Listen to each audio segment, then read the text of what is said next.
That looks better. That looks better. Yay! Yay, we're on. All right. Hello, everybody. I'm gonna need a. I'm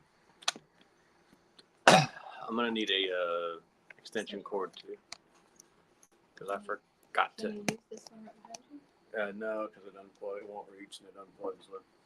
So, But I don't need it right away, so no rush. Hey, everybody. Welcome to the Revolting Man. Austin Riley singles in the top of the fourth. Ronald Acuna Jr. scores. The Braves trade the Dodgers 4-1. Maybe it was 3-1. I'm not sure. No, go. All right.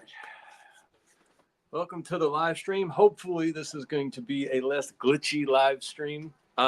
Someone tell me how the audio is doing. We've been having terrible problems with our audio. I think we fixed it, but I'm not 100% positive. So if the audio sounds okay, please let me know. But now the way I fixed my audio means the picture is weird. We're just going to be weird. There's no way around it. Sorry, man. So there's really not much of an agenda this evening. Not that there ever really is much of an agenda. This is just a fireside chat. Patriot Pops here. Tim Pack. Okay, Tim says it sounds good. Thank you, Tim. Landon says 5x5 and Fanman says 5x5. Shalom, Landon.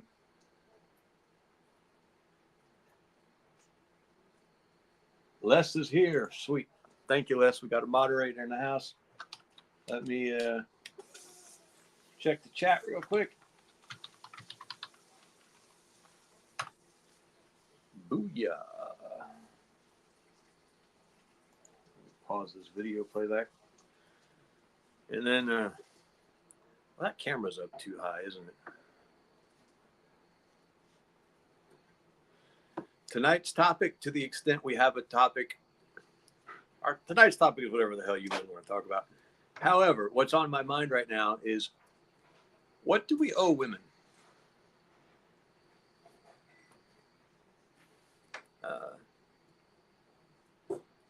Do we owe them anything? And if we do owe them, what do we owe women? And are there categories of women we owe things to and categories of women we owe nothing to?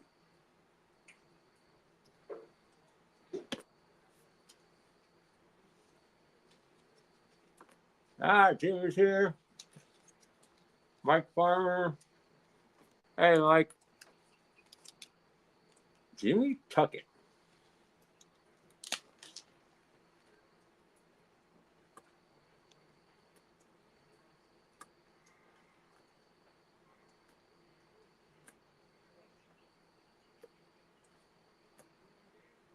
Now get this bullshit, because this is some bullshit.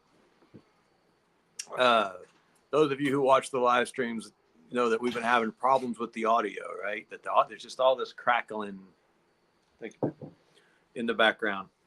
And the audio just sounded awful, just awful. And we couldn't figure it out. We still haven't figured it out. We still don't know what the hell was causing this terrible audio. It sounded like it was like an old phonograph from the 1890s. You know, it sounds like Thomas Edison's first recording of sound.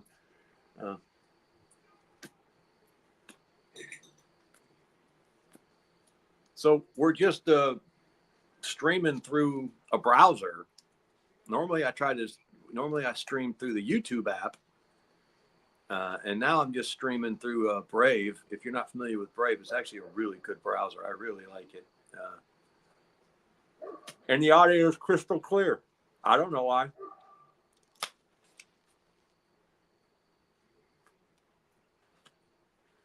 Maybe it's not crystal clear.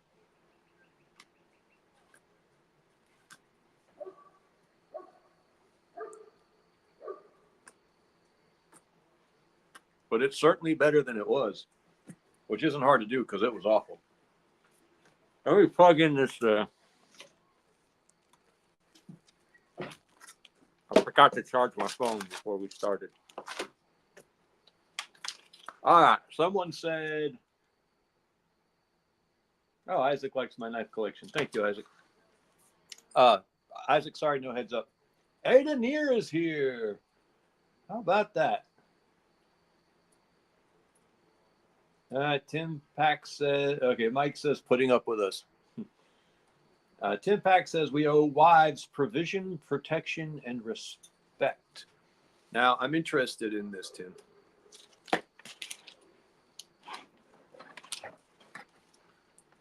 You interest me. I'm interested why we would owe wives respect. And it might interest you to know that I'm interested in why we might owe wives respect. Because intuitively, I understand why we might owe wives respect. Or we might think we owe wives respect. But, God damn it, another home run. 4-1. Shit.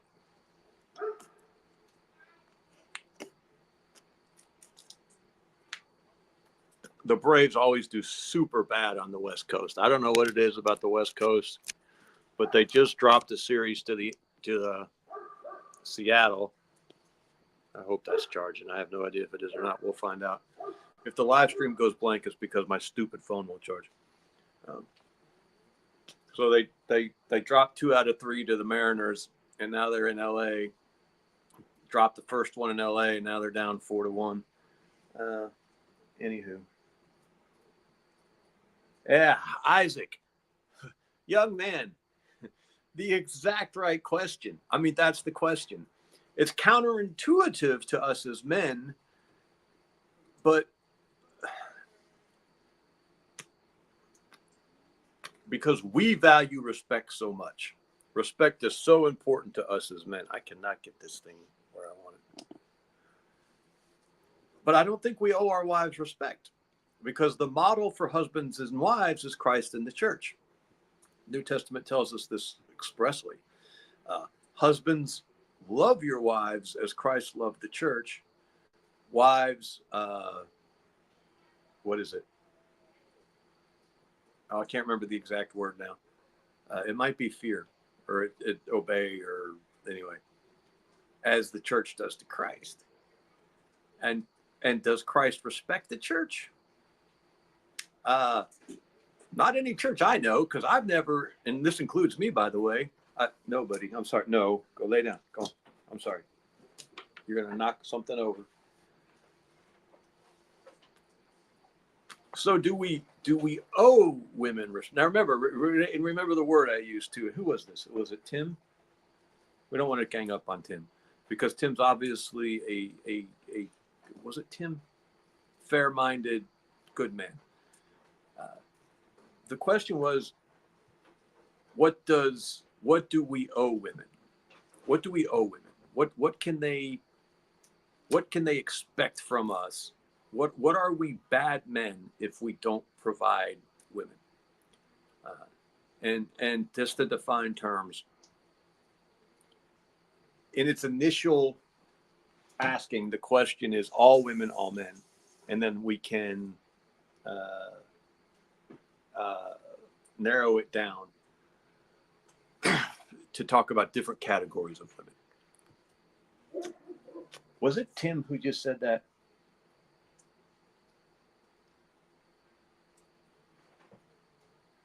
Okay, yeah, Tim Pack. I'm sorry.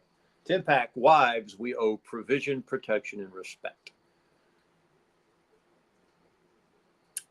Well, I'll say something else. Why do we owe our wives provision? Oh, why do we owe our wives provision?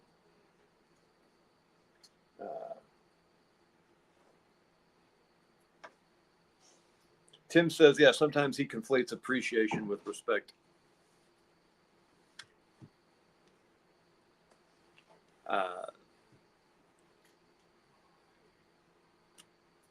I forgot to put on the do not disturb. I'm getting text messages from my beautiful daughter, who I adore. So obviously I don't mind getting text messages from her. But distracting.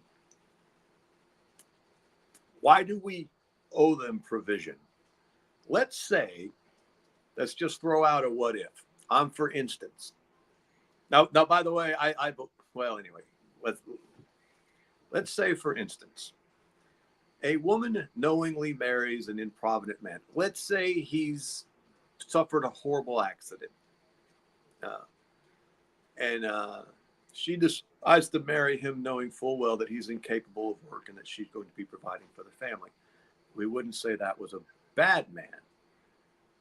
Also, if a provident man, if a man who was providing for his family had a terrible accident and then was no longer capable of providing for his family, he was at work. Say this guy was a tree climber and he climbed a tree and it was one of those widowmaker pines, he's cutting in and it does something stupid and suddenly this guy's lost the use of all four limbs.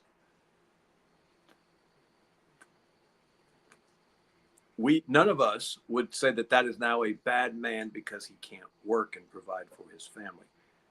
So do we owe provision? Like, is this something that if we don't do, we're bad men in the eyes of God? Not necessarily the eyes of man, because men are stupid, people are stupid. I'd have to point out now that I work 50, 60 hours a week and my wife is a stay-at-home mother. So, I do provide. I'm not saying don't provide. I'm not saying it's not good to provide or necessary to provide. But do we owe provision to our wives? Now, there's a Bible verse someone's going to throw out at me.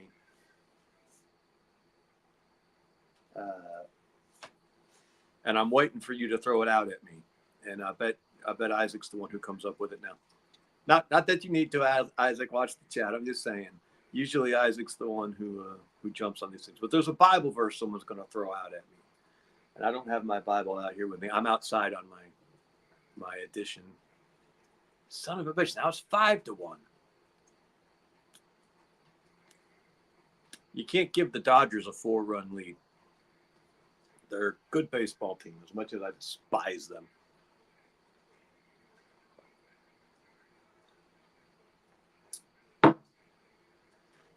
So do we owe our wives provision? There's two Bible verses. There's two Bible verses that are going to get thrown out at me here if people are on their toes. And we'll wait and see if they come up or not. And if they don't, we'll deal with them. One of them is actually relevant and one of them is not relevant. And that one will get used a lot. And if you put that one in the correct context, it's a mind bomb.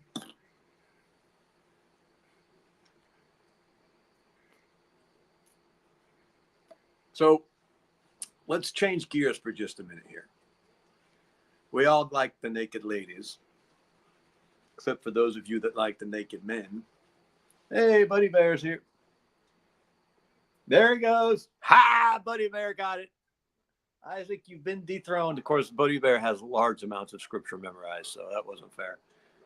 But if anyone does not provide for his relatives, and especially for the members of his household, he has denied the faith and is worse than an unbeliever. Yes, that's the relevant verse. However, that verse isn't directed at wives. It includes wives. It also includes fathers, mothers, children, brothers, cousins. Well, maybe not cousins. That one is for family. It's not about women. Is there a verse that what's the word I'm looking for? Is there scripture that obligates a man to provide for his wife? There's one more verse out there, Buddy Bear. See if you can come up with it. It's Old Testament. It's not New Testament. You went to the New Testament. So yes, a man who does not provide. Now, this is talking about charity too. If we put that verse in its broader context, it's not necessarily about day-to-day provision, but I think it would include it. I mean, it's a completely fair a fair application of the verse to say it includes the day-to-day. But it's not specifically about even wives. So what do we owe our wives?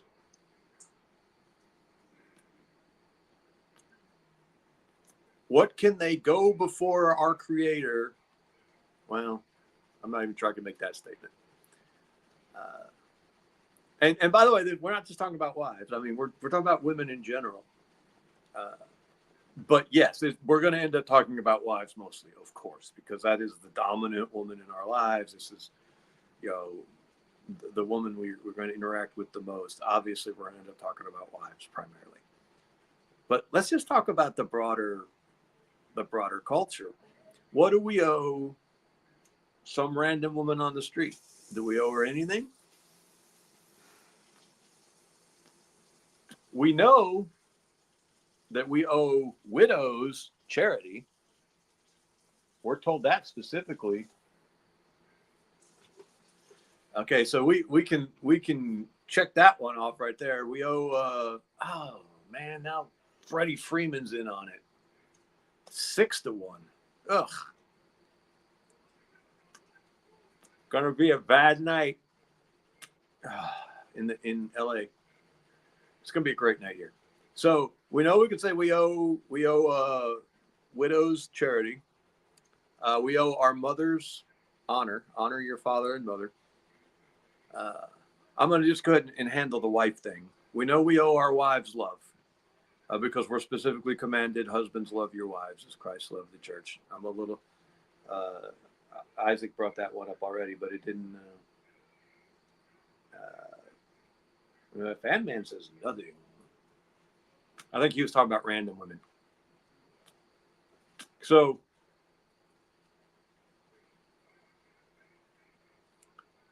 this one is going to be a little controversial.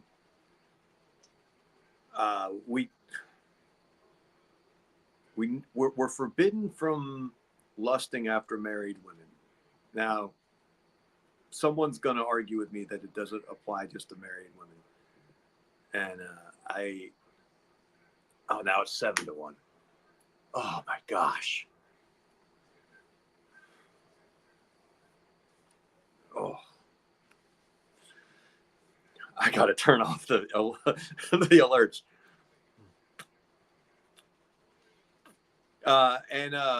This is New Testament. I think it's Romans 5:27 and 28. Someone can check me on that. I maintain that is a verse about married women, that we are specifically told we're not to lust after married women. So I could say that we owe, what's the right word? What's the opposite of lust? We owe a non-lustful attitude towards married women. Now, someone else is going to say that's all women. Maybe even the majority of you are going to say that's all women. Bet Buddy Bear says that. Buddy Bear's a smart man. Anarchy Television is here. Well, Tim, so is love... and someone said a second ago that we need to define respect. And I agree, we need to define respect.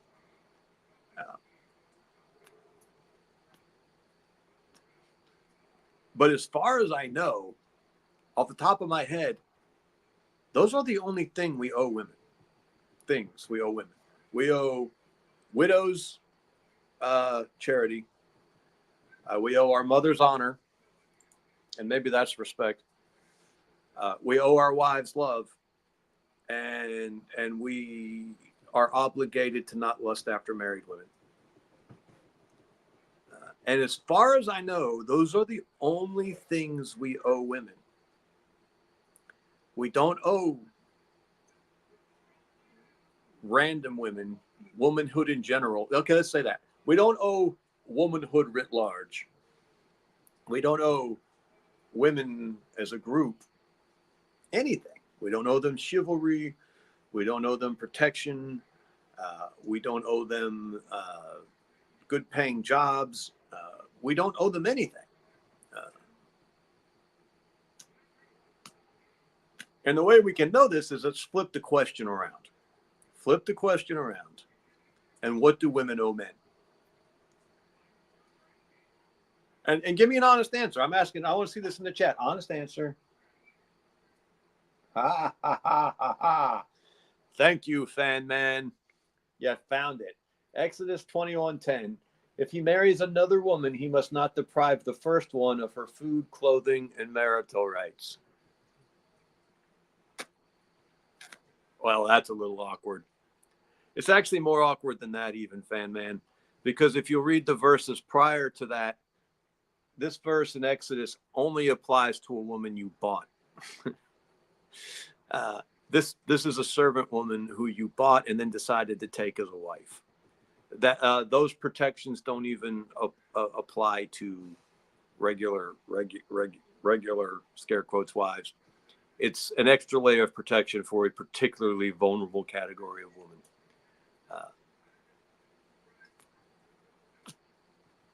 So we don't owe our wives any provision that we don't owe any of the people living in our household,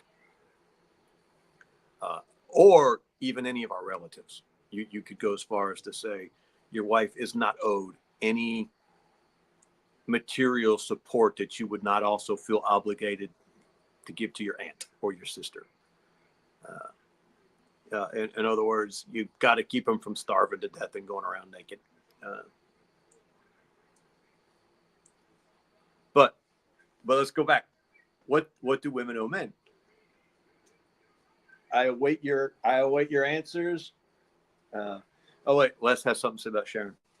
Now you can ask Sharon this. I've never looked at another or wanted another, and I trust me, they still hit on this 62-year-old man to this day. I owe my wife everything. She puts up with my crap. Hey, Buddy Bear, lusting in your heart. So tell me this. Tell me this, Buddy Bear. Riddle me this, sir. And by the way, Buddy, I know Buddy Bear personally. We meet in Meat Space. He lives about a few hours away from me, and every once in a while he graces me with his presence and a phone call, and I have utmost respect for him. So we're talking like Bereans here. Don't anyone misjudge Buddy, but what's about to happen between Buddy Bear and I. We have our moderator, Young Isaac, here. And Young Isaac is a single man in his early 20s. I think he's 20, maybe 21. And Isaac is an independent Baptist. And if Isaac goes to Sunday camp meeting, the revival tent meeting, and here in a few months when the season starts, and he sees a beautiful little independent Baptist girl with her ankle-length blue jean skirt on, and he feels an intense heightening of his blood pressure in her presence, and he greatly desires to possess her in all the ways a man can possess a woman. Has young Isaac committed adultery in his heart? Now, the answer is no. But let's let Buddy Bear answer if young Isaac, who meets the beautiful independent Baptist homeschool girl in the ankle-length blue jean skirt at tent meeting, if he finds himself desirous of sexual relations with this girl in the proper order, is he committing adultery? And we'll wait and see what Buddy Bear has to say.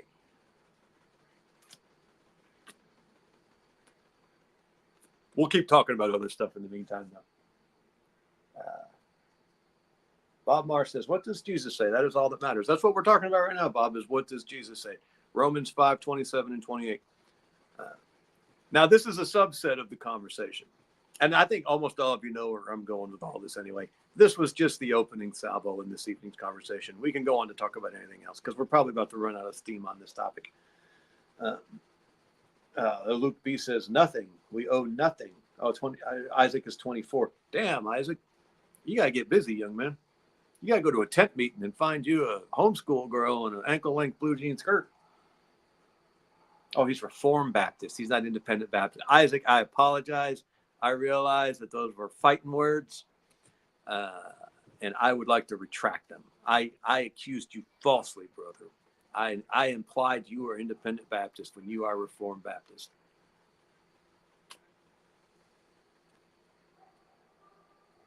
Buddy Bear says he answered already. With all due respect, is that a maybe I missed a comment. Now, if I missed a comment, I apologize. But if what you're saying is that you answered already by saying that if you lust after a woman in your heart, you've committed adultery, well, that's not an answer. That's an evasion, or well, maybe evasion's too strong of a word. A single young man who meets a single young woman and finds himself sexually attracted to her is not committing adultery. Now that's an axiom.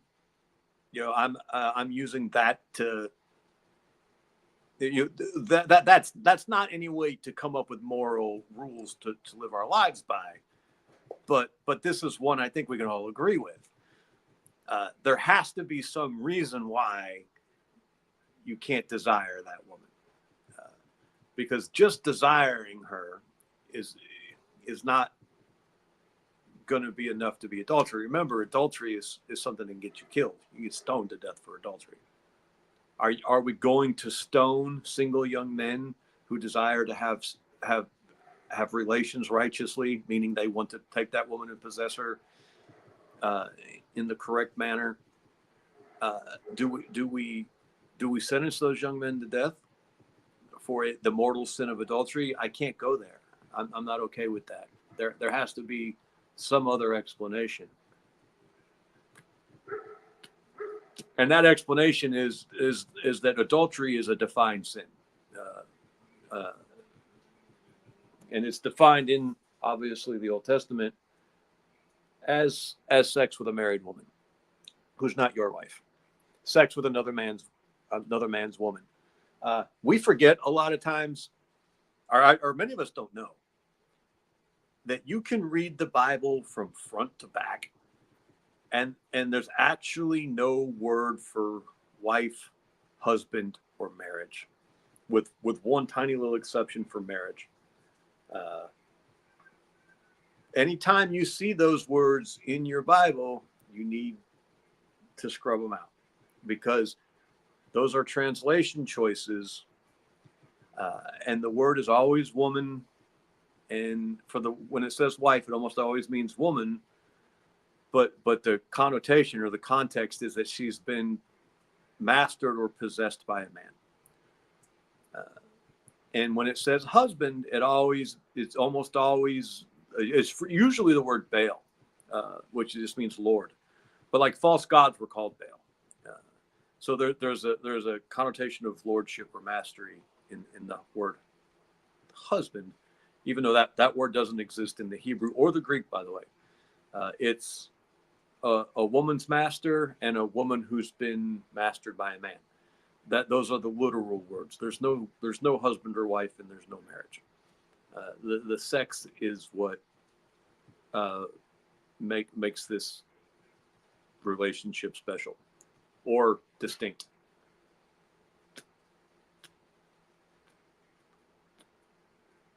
Gavin, I'm gonna let my cigar go out.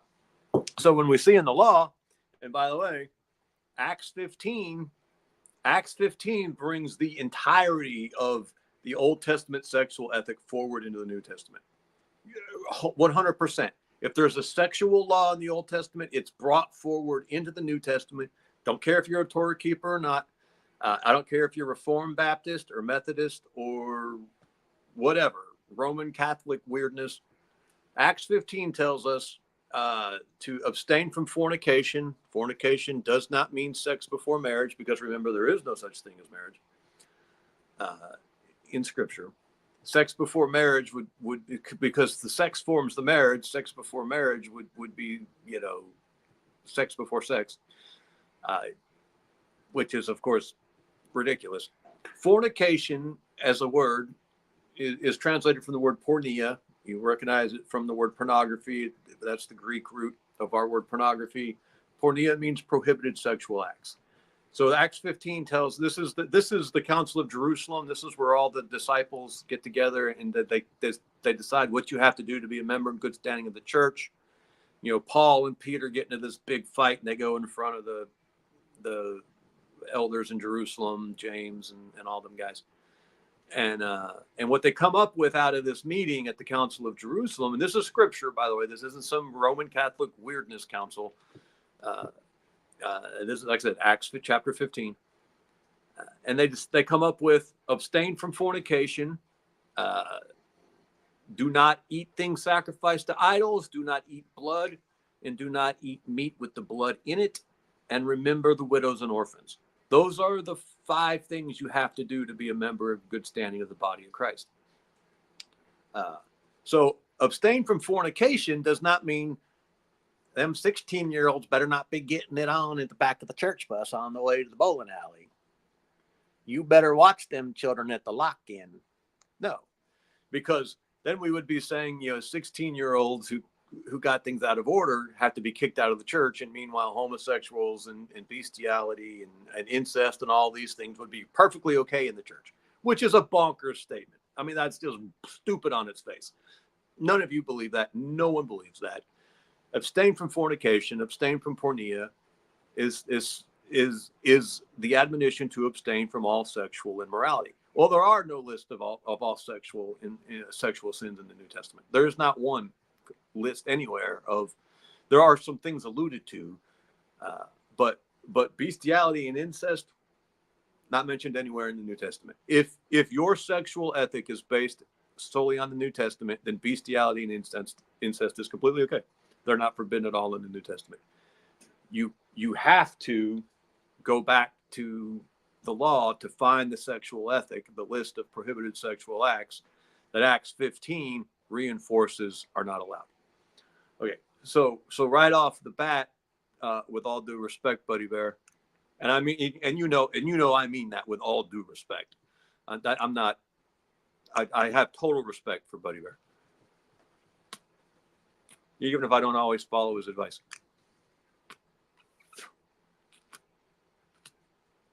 If you listen, Buddy Bear, you'll hear the cow behind me. She's tied out in the yard behind me. That's one of the things I didn't listen to Buddy Bear's advice about, and I regret it now. With all due respect, as a younger brother in Christ and as a less mature and a less learned brother in Christ, I'm going to say that we can't, based off the text, claim that there's some new sexual ethic in the New Testament that didn't exist in the Old. We have to bring forward the Old Testament's definition of adultery. And when Christ says that you're committing adultery in Matthew chapter 5, I think I said Romans 5 earlier. That was stupid. It's Matthew chapter 5, verse 27 and 28.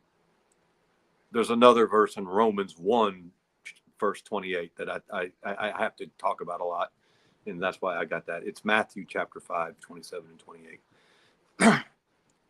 When he says you're committing adultery, he's telling us that verse is about a married woman. It's not about an unmarried woman. It can't be, because it's talking about adultery, which is a thoroughly legally defined concept all the way back in the law. And Christ doesn't change that definition. And we see again in Acts 15 that the sexual ethic set down by Moses at Mount Sinai gets brought forward. It has to. That's the only explanation. It's the only thing that makes sense. If we try to come up with some different sexual ethic, then we have just a literal Pandora's box of problems to solve.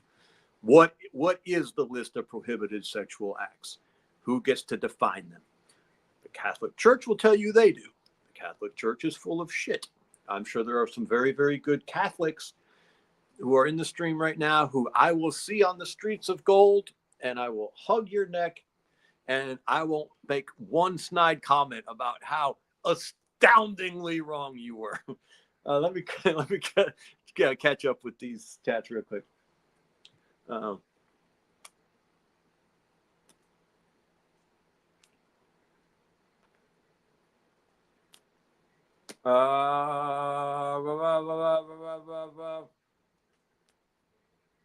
okay, Bob says, what section of the law would that be considered? Offshoot of the Ten Commandments? Bob, so yeah, these were the laws given at Sinai along with the Ten Commandments. We get real hyper focused on the Ten Commandments, and we should, because I'm going to pull this from memory. So if I get some of these details wrong, Buddy Bear, please correct me. So God wrote the Ten Commandments with his own hand. And then my understanding is he dictated the rest of the law to Moses over the course of quite a long period of time. And the vast swath, so Moses comes back down with all these laws. Not just the Ten Commandments that were given at Sinai. There was a whole swath of laws that were given at Sinai, including these sexual ethic laws about adultery and incest and bestiality and all this stuff. So yeah, these laws were given at the same time as the Ten Commandments, but they're not the Ten Commandments. The Ten Commandments are almost like a preamble. It's almost like, okay, if you were ever in the military, you had terminal learning objectives and enabling learning objectives. It's like the Ten Commandments are the terminal learning objectives. That's the goal of this period of instruction. And then the rest of the law are the enabling learning objectives, the things you're going to have to learn in order to achieve that ultimate terminally desired knowledge. But yeah, more or less.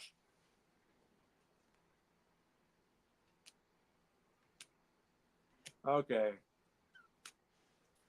Catholics love Paul. I don't know what that's about.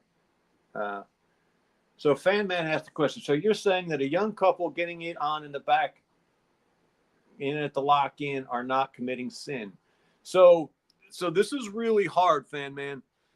It is not a sin to form a one flesh relationship. The sin is in how you dissolve the one flesh relationship and what you do once you're in the one flesh relationship. Remember, we don't have a word for marriage in the Greek or the Hebrew. The closest we get is one flesh, and the two shall be one flesh. And it goes all the way back to Genesis. And nowhere are we told that it's a sin to form a one flesh relationship. The sin becomes how we handle that one flesh relationship once it's been formed. Those two 15-year-olds at the lock-in get it on. What happens? The youth pastor catches him, and they go to the pastor, and the pastor goes to their parents, and one of the families has to leave the church, and they're separated and never allowed to see each other again. Well, that's the sin part. The sex wasn't the sin. The sex was natural. The sex was good.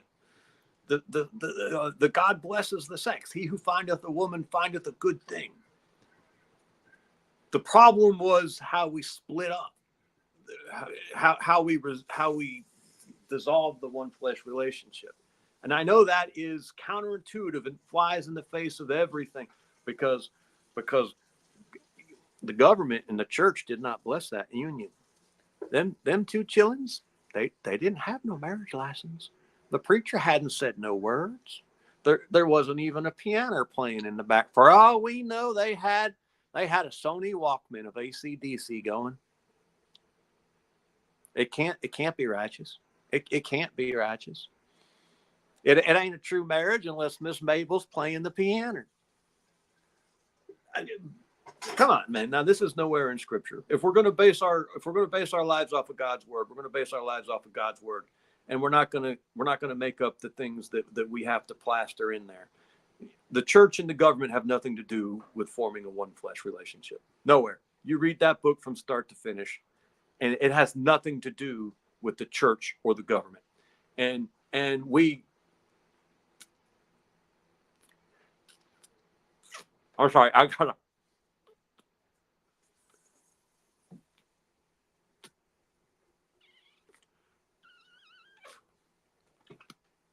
There we go.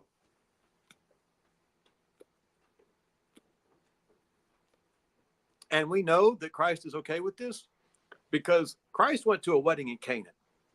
And not only did Christ go to the wedding at Canaan, he took his mother and a cake. Okay? And if Christ was going to rewrite the rules around marriage, he would have done it right there. They would have come to him and said, hey, buy us a drink. And he'd have said, this sinful gathering? Of course not. Nay, will I buy you a drink for this sinful endeavor. Where's your government-issued marriage license? Where's Miss Mabel playing the piano? We need a preacher. No. He broke out the keg and got everyone just a little bit drunker. All right. Christ was not afraid to call out sin when he found it. All right? That's why them Pharisees hated him so much. When he wanted to call out sin, he braided a whip and he started swinging. Okay. Christ goes to this traditional Jewish wedding with his mother and a keg and says nothing. So we know that Christ had no problems with traditional Jewish weddings and traditional Jewish marriage. Even though I keep saying the word is just so ingrained, you can't help but use it. Okay. Dog, no, you go over there. You're crazy. He's on a freaking porch, an open porch, and he wants to go through the door that's closed because I'm blocking it. Stupid animal. You're a moron. So yeah, no, those two 15-year-olds at the lock-in didn't commit sin. They committed marriage. And the fact that their parents and those put in authority of them failed to keep them from forming that one flesh doesn't invalidate the one flesh. It just means they're stuck. And we don't like that. We don't like that. My boy's so much better than that. That girl, she trapped him. She trapped him. I swear. Hey, no, I'm sorry. I'm busy. I can't talk to you right now. She trapped him. He would have never done that. So you know what? I bet she snuck a bottle of Boone's in there. I bet she had a bottle of Boone's strawberry that she slipped into his Fanta, and she trapped him. He would have never gone for that hussy, or the other way around. Oh, my princess, my prince. I'm going to rescue my baby girl. How dare you, you animal, you lustful, sinful. It's bullshit, people. It's bullshit. Congratulations on your new son-in-law. You failed. You failed to keep her away from him. Hey, I'm not pointing fingers. I have yet to get a daughter to a white wedding. Yet to get a daughter to a white wedding. So I am not. But I'm telling you, we're either going to base our lives off of what the book says, or we're going to make up our own religions. And if we're going to make up our own religions, for the love of whatever you're going to worship, make it a fun one. As Peter tells us, this religion ain't that much fun a lot of times. There's some great religions out there. If you just want to make up your own religion, the Raelians have a fantastic religion.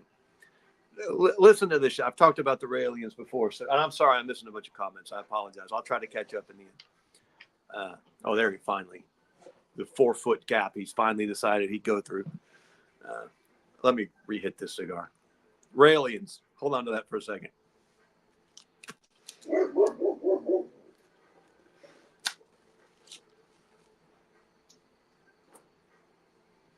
So, just like the name implies, this is how you know it's a real religion. This isn't made up at all. The Raelians, they worship aliens. Let that sink in for a second.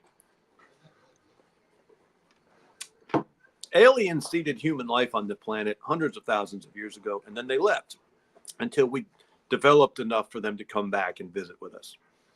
And the way that the Raelians are the aliens.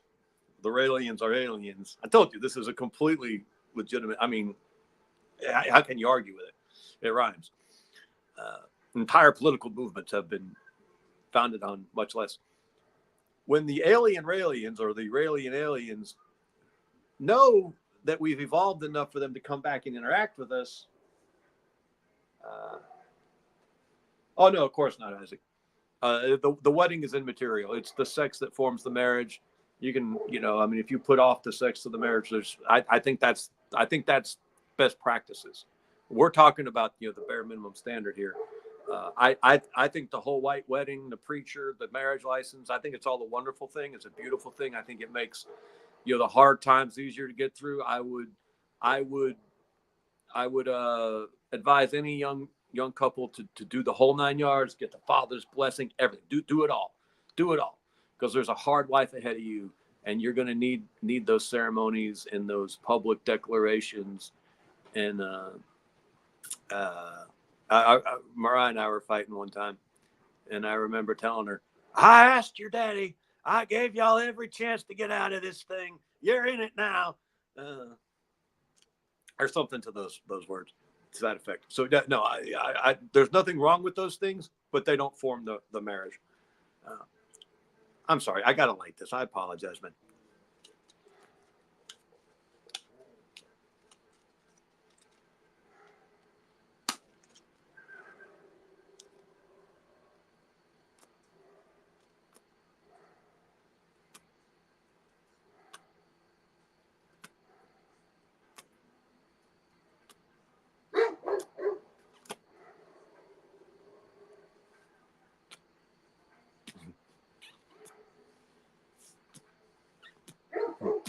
I have Risky Krisky on Twitter X, and he just had a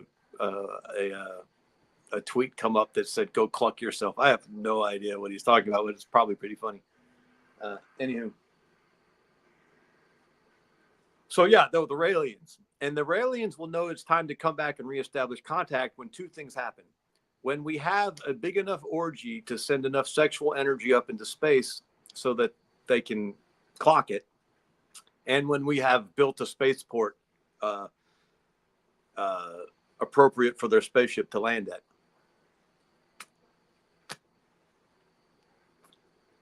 So the Raelian religion is centered around having orgies and building a spaceport for the aliens to come back. Okay, now if I'm going to make a religion, that's the religion I'm going to make. All right, if I'm gonna sit here in my blue plastic deck furniture and imprint my own prejudices onto the eternal divine, then by God, it's going to be reflective of whom I am as a man. My religion is going to be based around Vikings and strippers and cocaine. And by the way, I've never tried cocaine,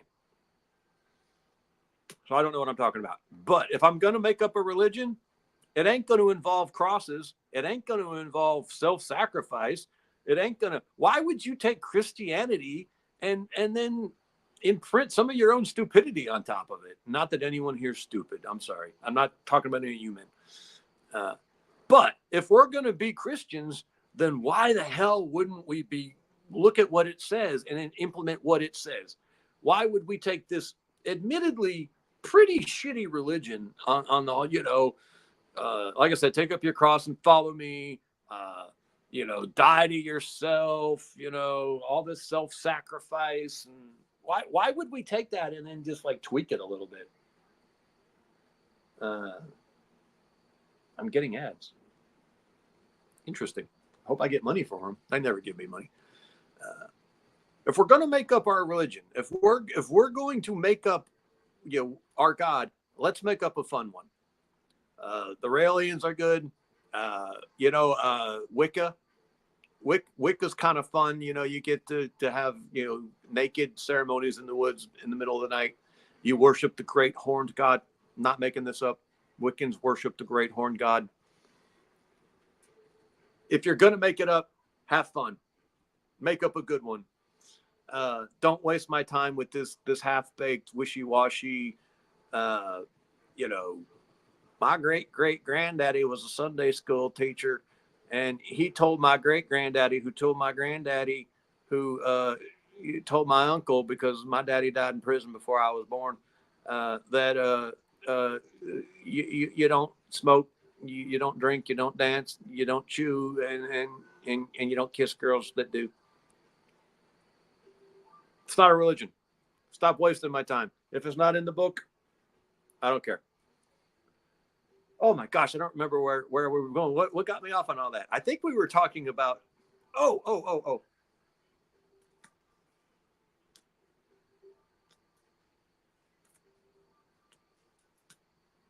Were those two 15-year-olds who got it on at the church lock-in in sin?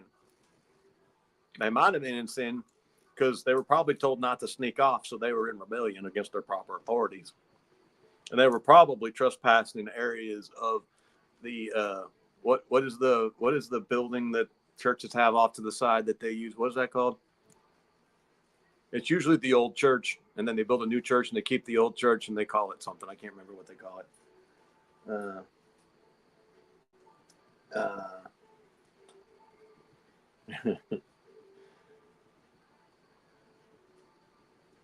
I wonder what's going on with Luke B. That sounds like an interesting conversation. The fellowship hall. These children was trespassing in forbidden areas of the fellowship hall. And then they engaged in forbidden acts in a forbidden area of the fellowship hall. So they may have been in sin. They may have been trespassing. But the sex wasn't the sin. What happens next can be the sin.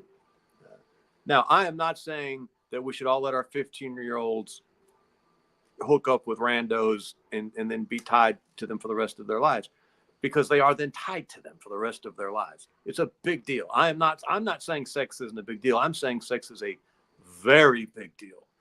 Okay, so please don't misinterpret what I'm saying here. I'm not saying, oh, you let them children play. No. You've got to keep them from falling into that sin, because a girl who has an eligible girl who has sex with say a young woman, an eligible young woman who has sex with an eligible man is now bound to that man for the rest of her life. She's not allowed to leave him. And that man is bound to her for the rest of his life. He's not allowed to leave her, except under one very, very, very, very specific circumstance. And 15-year-olds are not in a position to be making those decisions. Trust me, I was 15. I made that decision. It was a terrible one.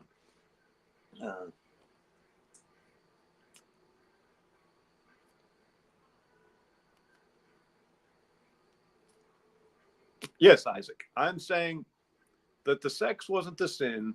What happens afterwards can be sin. If those two teens commit that act, they are tied for life. Sex always forms a one flesh relationship or destroys a one flesh relationship. The old phrase, if you broke it, you bought it. Now, if you have sex with a woman who's already bound to another man, now you've got adultery. And there's actually now, and you start digging in this and it starts getting a little complicated. Not too crazy complicated, because there is this second category of engaged woman, a woman who's betrothed. If you have sex with a betrothed woman, you've also committed adultery. And so that throws a little monkey wrench into all this, but not much. We don't have, this isn't the time or place to go into it. We need to be sitting down with the Bible open and a notepad and go through it. And I didn't come prepared for that. But those of you who were going to make that objection have a point. You've got to go a little bit deeper. The point being, we're talking about the bare minimum, not best practices. We're talking about what happens when things go farther than they should have gone.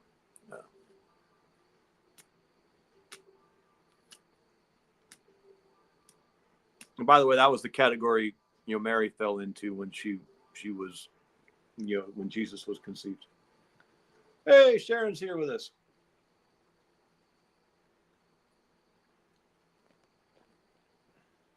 Oh, Sharon says there's been 3 commercials.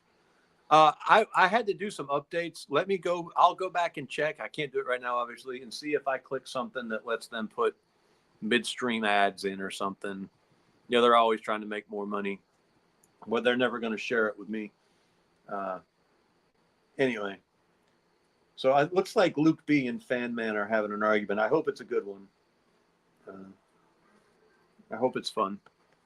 There's no point in having an argument if it's not fun. Just like there's no point in having a fake religion if it's not fun. So anyway, to bring all this back to the original question, what is it we owe women?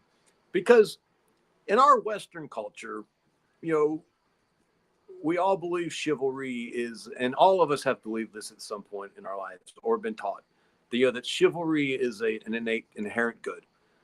And we've all heard someone, and we've probably all ourselves lamented the death of chivalry. Oh, chivalry is dead. Or we've complained about feminists. All I did was try to hold the door for that uppity so-and-so, and she bit my head off. Okay, but you know what? Chivalry's kind of fun. I went through my whole Knights of the Round Table phase. I loved it. It was great. It was, when you look back on it now, and the whole idea of courtly love in chivalry is really, really silly. I mean, this was all stuff that was propagated by really bored people who did not have enough going on in their lives.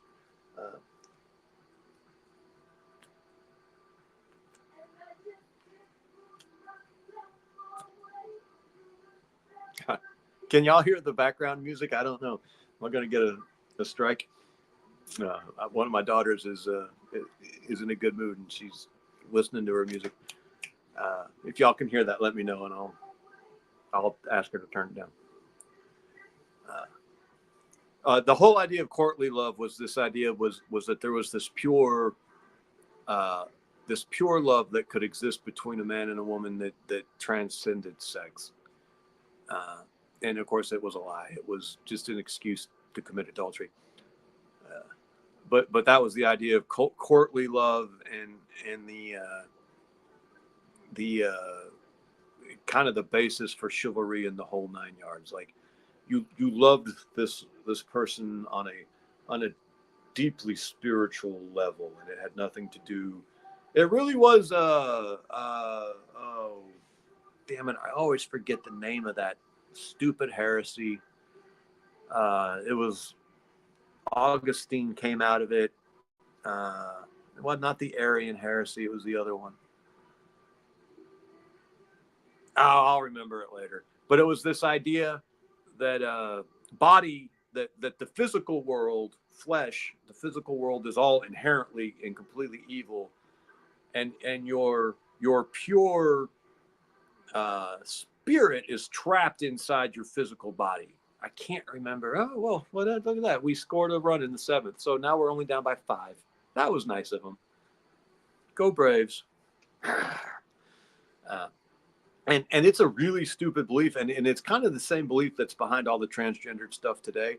You know, my body doesn't matter. My flesh isn't important. It's what's, my ineffable, inalterable spirit that is trapped inside of my body. It's the exact same bullshit.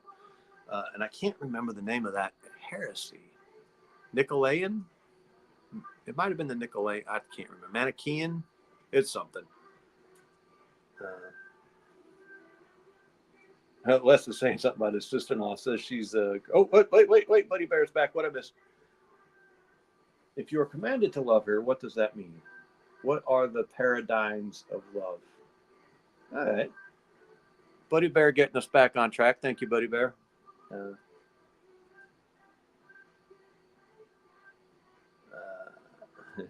Luke B's mother-in-law was a stripper in the 70s. Gnostic, Wisconsin Kraut. Thank you. The Gnostic heresy. I can never remember it. Wisconsin Kraut. That's nice. I like it. Not the Gnostic heresy. And it is a heresy, and it's never completely gone away.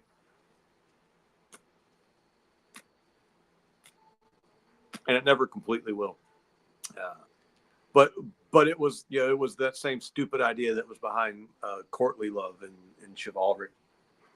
Anyway, and it's still alive today in transgenderism. Okay, Buddy Bear says, if you are commanded to love her, what does that mean? What are the I think it says paradigms, but I think he meant parameters of love, because I think paradigms are a type of small salty fish. that Italian people put on pizza? Oh no, that's sardines. I don't know what paradigms are.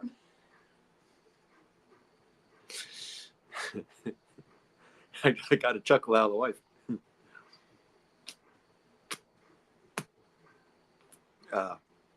Okay, so we know we're told to love her the way Christ loves the church, right? Okay, that sounds pretty heavy. I mean, as that same verse tells us, who gave himself for her. I can't remember the verse anyway.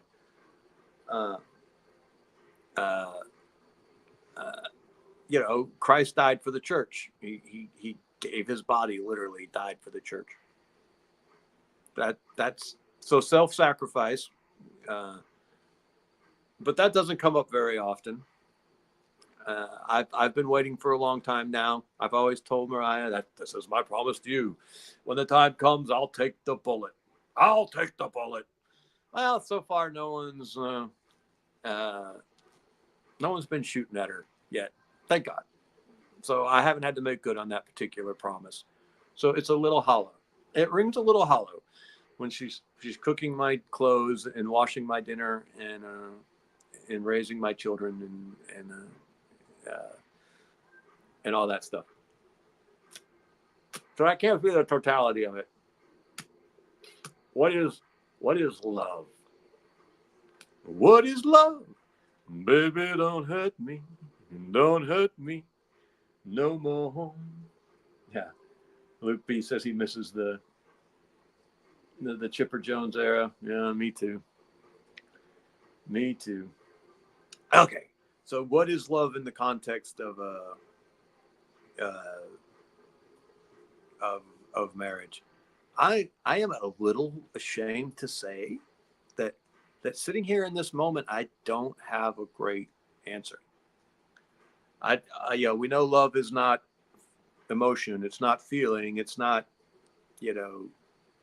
hippy dippy, happy slappy, what was it Rush used to say?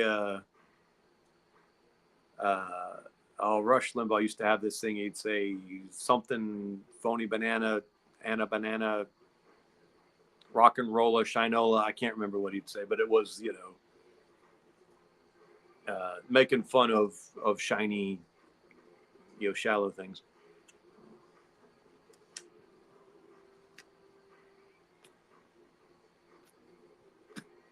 So, yeah, to cut through all the bullshit, what we owe women is we owe our mothers honor.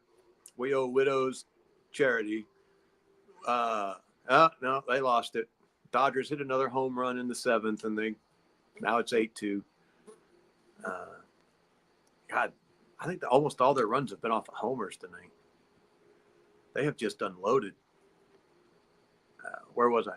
And then we owe married women not to lust after them. Buddy Bear objects. Buddy Bear, your objection is noted. You believe that we owe all women not to lust after them. I see that doesn't work. That just doesn't work, Buddy Bear. Because that doesn't allow for me to lust after my wife. And surely I can lust after my wife, right? And you're going to say, well, of course, but why? Why?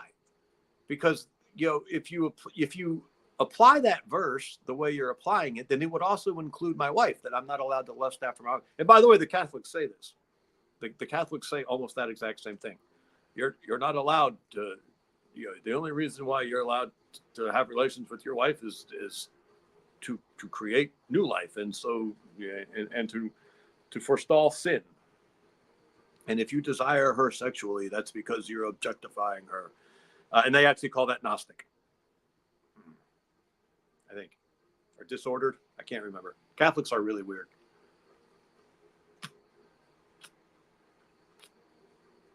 But we know Abraham sported with his wife. We've all read the Song of Solomon. We all know that's a bullshit lie.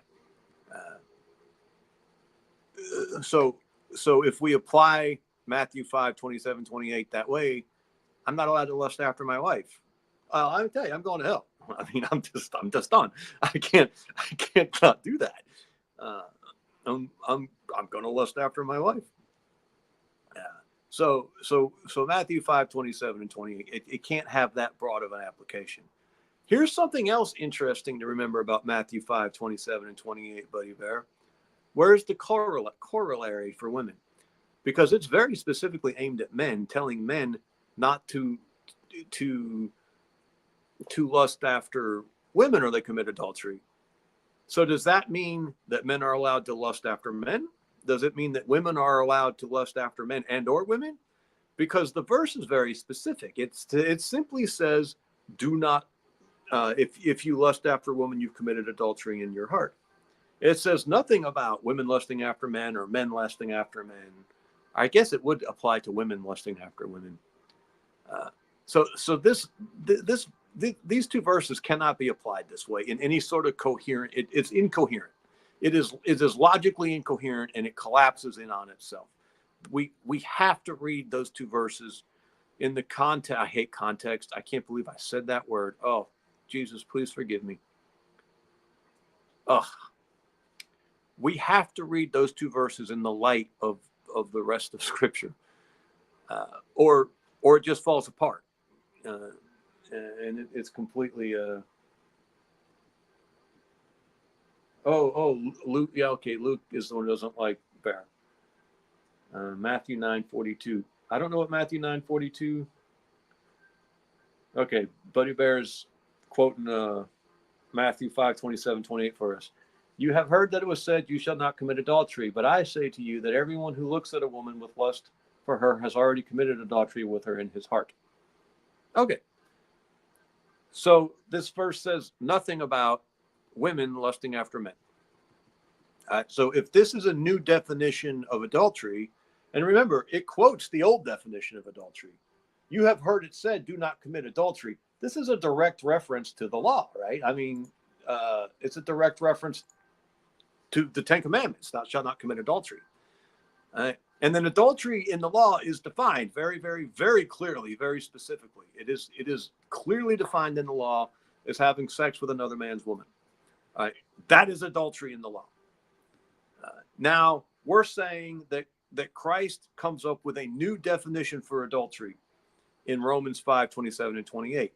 And that new definition is that if you lust after any woman, you've committed adultery. Okay, but it has no caveats, it has no addendums, it has no explanation, it has no exposition. And so if we just apply that statement as a new law, then men and women are both allowed to lust after men and not commit adultery. And when women can lust after men and women, and women can lust after men. Yeah. You see what I'm saying? It doesn't work. It falls apart. Logically, right away, it falls apart. The only way those two verses will make sense is if we keep the definition of adultery that the verses reference. See, and we don't even, I mean, it's there in the verse. The verse references adultery in the Old Testament. And it doesn't change the definition. It doesn't say, you heard it said, thou shalt not commit adultery, but adultery is completely different now. Now, I agree that there's an expansion.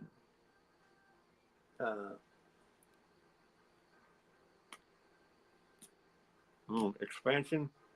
Oh, no, there's not even an expansion. Because remember, you were already forbidden in the law to covet your neighbor's wife. That's already forbidden in the law. This is not new. So, see, Matthew 5:27 and 28 is not new on any level. You are specifically forbidden to commit adultery, as the passage references. And you were also specifically in the law forbidden from coveting your neighbor's wife. This is nothing new on any level, and yet somehow we've tried to make it new. We've tried to take this passage and blow it up into this whole new category of sin.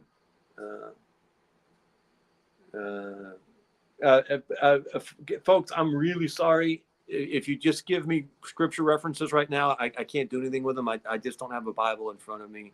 And even if I did, I probably wouldn't have the time to, by the time I flipped there, we'd have all this dead space and we'd lose all these people and it wouldn't work.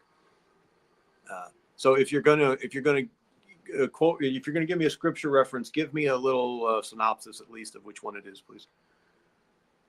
Luke B has given us Greek.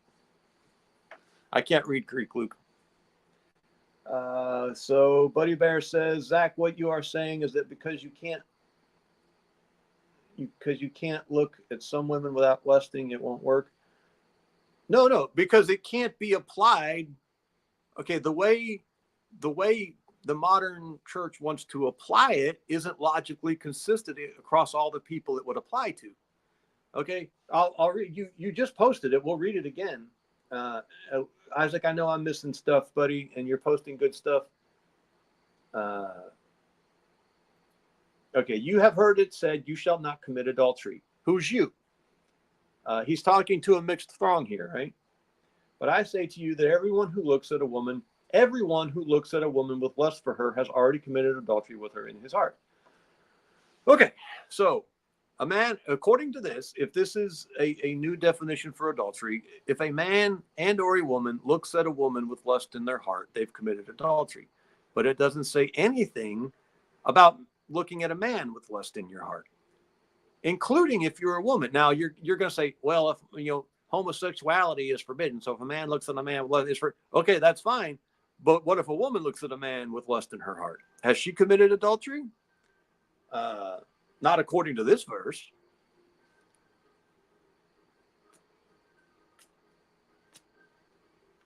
Why not? So clearly this is not a universal definition of adultery. This is not the new, pitching change with two runners on. This is not the new definition of adultery. It does not. If this is, women can't even commit adultery according to this. And I know there are a lot of modern believers who would love to, and we've got to be real careful about saying that out loud because they'll glom onto that right away. Oh yeah, no, women can't commit adultery. Can't do it. No. They, in a heartbeat, they would claim that. I claim it in the name of Jesus. Claim it. Claim it. Not today, Satan. So that's why I say the whole thing falls apart, because it doesn't work when you try to apply it the way you're reading it. It has to be within the parameters of the classic definition of adultery. Again, remember, back to Acts 15. The entire sexual ethic of the Old Testament is brought forward already anyway. So we would end up having, Acts 15 brings forward the entire Old Testament sexual ethic, but then we would have Christ here contradicting the Old Testament sexual ethic. We would have a New Testament contradiction. The whole thing falls apart. And we don't have a trustworthy New Testament. We just can't do this. All right. If we were, if we're talking to new believers on the side of the street, maybe we don't have to get in, but we're men, talking to each other like men, and we have to be logically consistent. All right. If you apply Matthew 5:27 and 28 as an across the board definition of adultery, then it doesn't apply to women lusting after men, because that's the way it's written. Or it doesn't apply to anyone lusting after men. But now you could say if men lust after men, it's homosexuality and that's covered somewhere else. But it doesn't address anywhere women lusting after men. So if this is your definition of adultery, women can't commit adultery. The feminists would love that. The feminists would think that was fantastic. You, Buddy Bear, I know for a fact, are not willing to. You would never make that statement. You would never make that statement.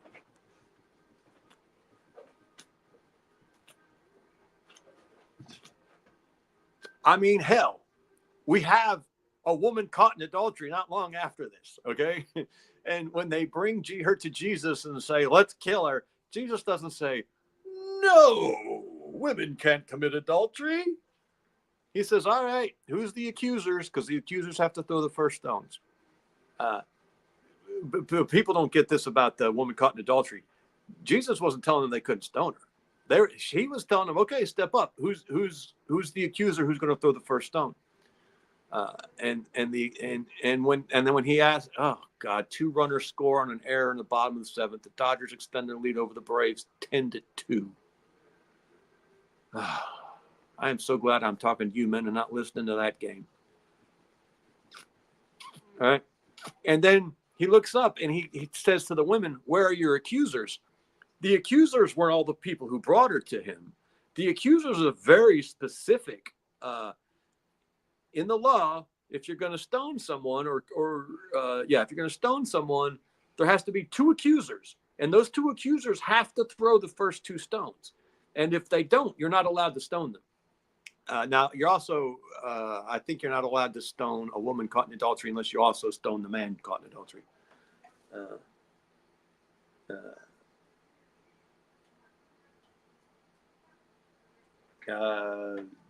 John Davies is referenced in Deuteronomy 14, verse 26. Again, like I said, I can't look it up right now. You have to give us a little bit of a synopsis. So we know women could commit adultery. We know Jesus thought women could commit adultery. So we know Jesus was not redefining adultery in Romans 5:27 and 28. Romans 5:27 and 28 is not a proof text for the sin of adultery, and it shouldn't be used that way. It is talking about the way we approach the law and the way we read. Thank you, John.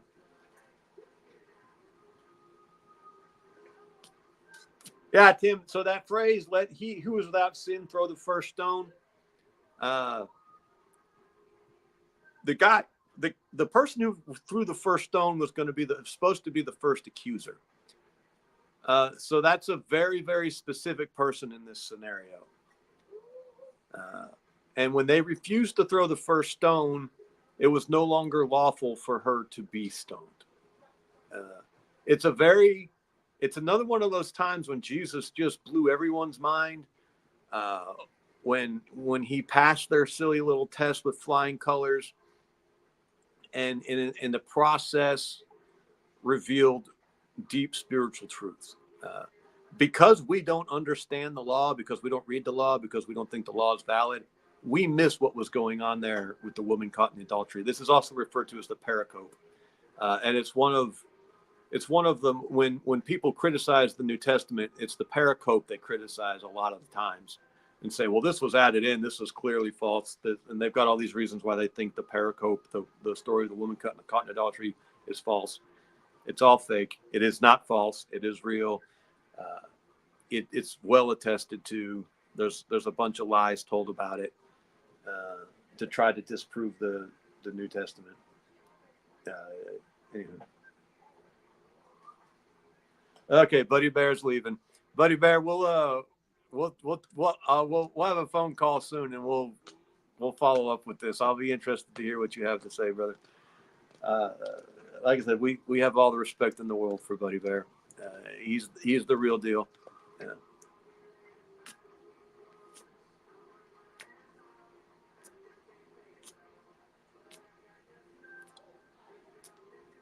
All right, what's Isaac saying?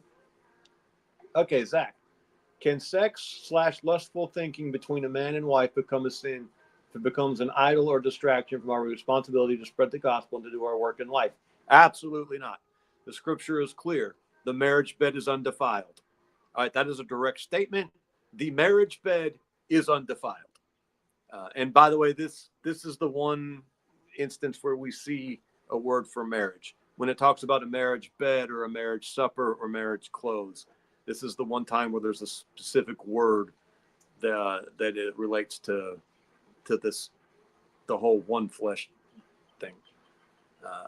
So no, you can't. He who findeth a wife findeth a good thing. The marriage bed is undefiled. Relations with your wife cannot be sinful.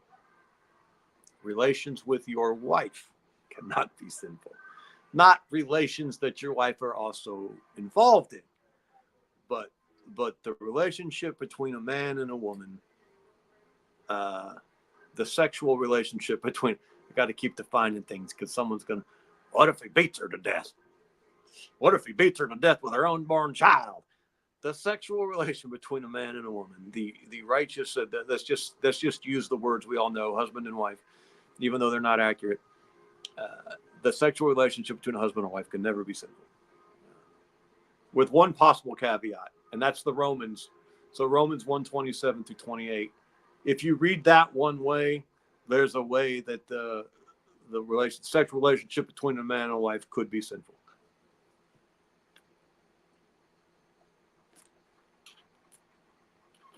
Actually, there's two ways.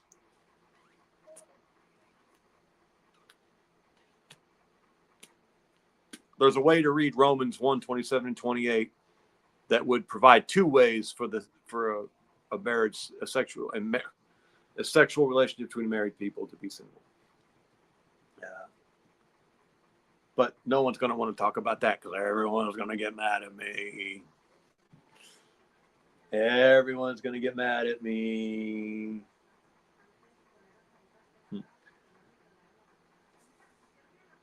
Okay. So we lost Buddy Bear. So that's my conclusion. We don't owe women writ large anything. We owe very specific women very specific things, but we don't owe, and hell, I mean, we don't owe men anything either. So this isn't I'm not, I am kind of a red pill guy, but I'm not one of these women are immoral guys.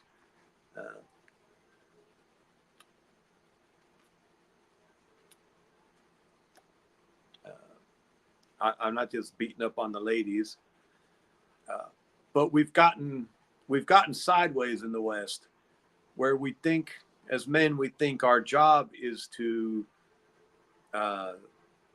make women happy.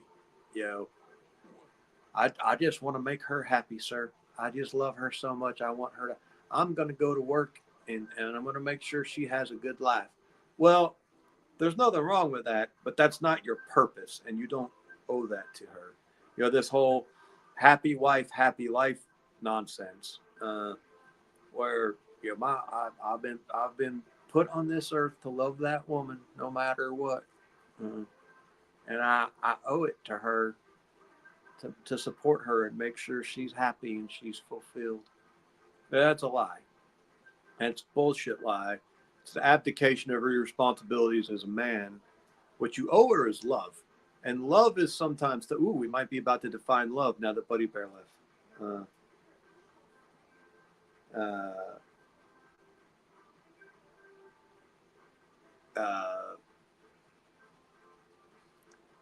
Love seeks the ultimate good for the other person. And the ultimate good very frequently is an immediate discomfort. Whom the Father loves, he chastises. You know,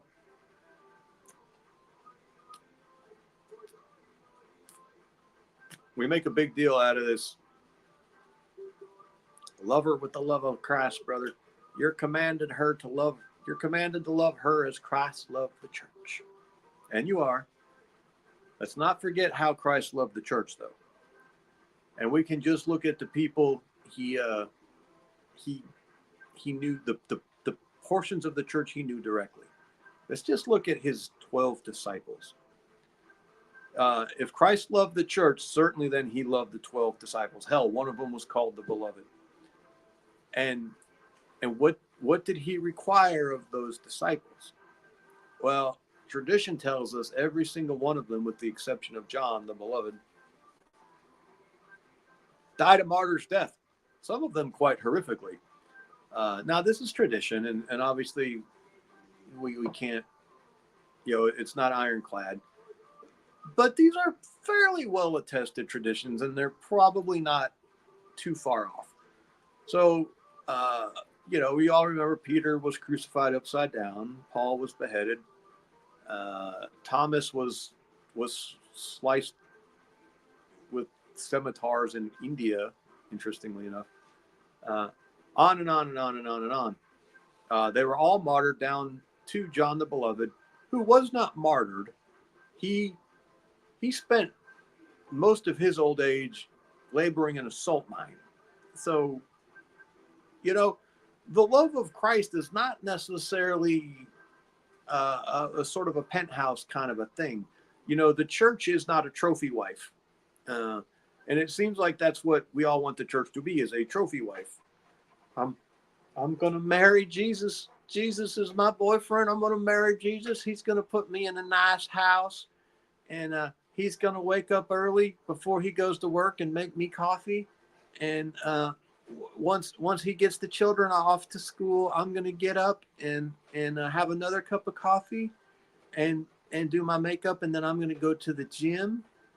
And then I'll pick the kids up from school and take them to their after school activity. No, that is not how Christ loved the church. The church is not a trophy wife. Church is a hard working wife. Christ told that church, don't you dare deny me. If someone puts a gun to your head and tells you, deny me or I'm going to shoot you, bitch, when I get home, you better be dead. Now, you might think that's blasphemous, but that's essentially what he said.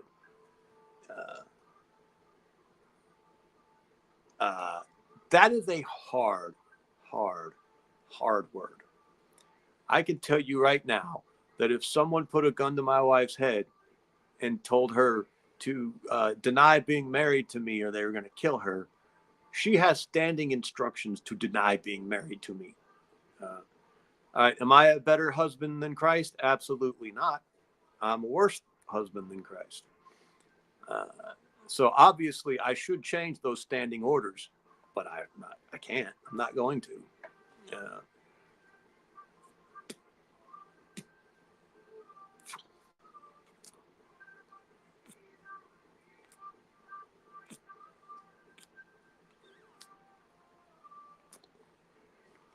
So, do you really love your wife with the love of Christ? Do we look at what Christ required of the church, what he actively did to the church? I mean, just think of all that list of things Paul went through. Well, think about all the persecutions the church went through in those first few centuries. It's still going through. You look at the persecutions the Christians in Nigeria are going through right now. Terrible persecution. The church in China is being persecuted. The church in Egypt has been under persecution for 1,500 years now, almost 1,400 years. Whenever you believe Islam arose, I think most people believe it was in the 650s, and there's some argument about whether maybe it didn't really kind of arise in the early 800s. But be that as it may,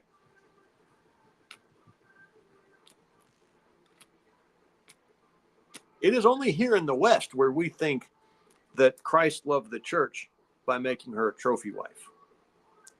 It is only here in the West where we think Christ is the kind of husband that King Arthur was, and the church is the kind of wife that Queen Guinevere was. And of course, if you know that story very well at all, and you should, because it's a really good story, King Arthur, well, no, King Arthur, Knights of the Round Table, and his Queen Guinevere. Well, the story actually is that he didn't get married until much later, and he married himself a younger woman, and he married himself a powerful, beautiful younger woman. And then he proceeds to gallivant all about the countryside, trying to bring about peace, harmony, and brotherly goodwill. And he leaves his extremely beautiful wife home alone a lot. And he gets this knight, French knight. It's always a Frenchman. Dear God, the Dodgers hit another homer. Now it's 11-2.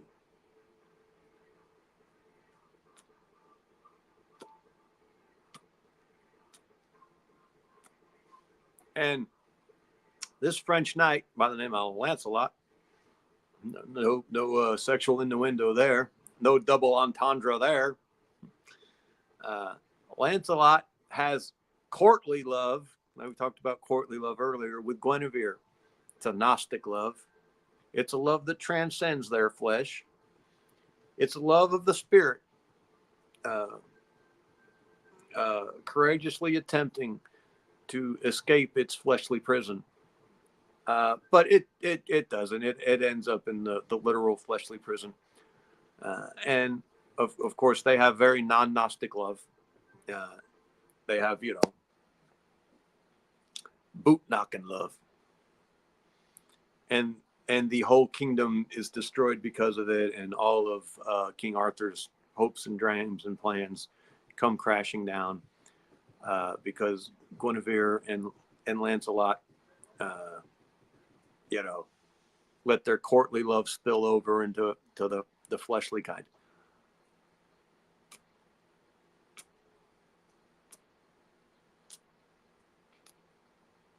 That is very much the model that the modern church wants to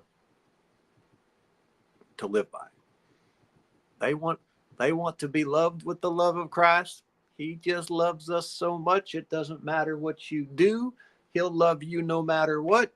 You just repent, and you can repent again tomorrow, and he'll just love you as much. That is not the gospel. And that is not the love of Christ. That is the love of that is the love we want him to extend to us, because we want to go and keep on sinning and getting forgiven no matter what. So we want Christ to be that kind of husband. We want him to be the King Arthur husband, absent, noble, a little old, a little dotardly, a little too trusting, with a lot of French knights around. And that is not who Christ is.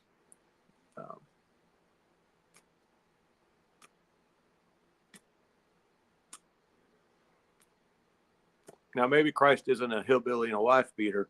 Bitch, you better be dead when I get home.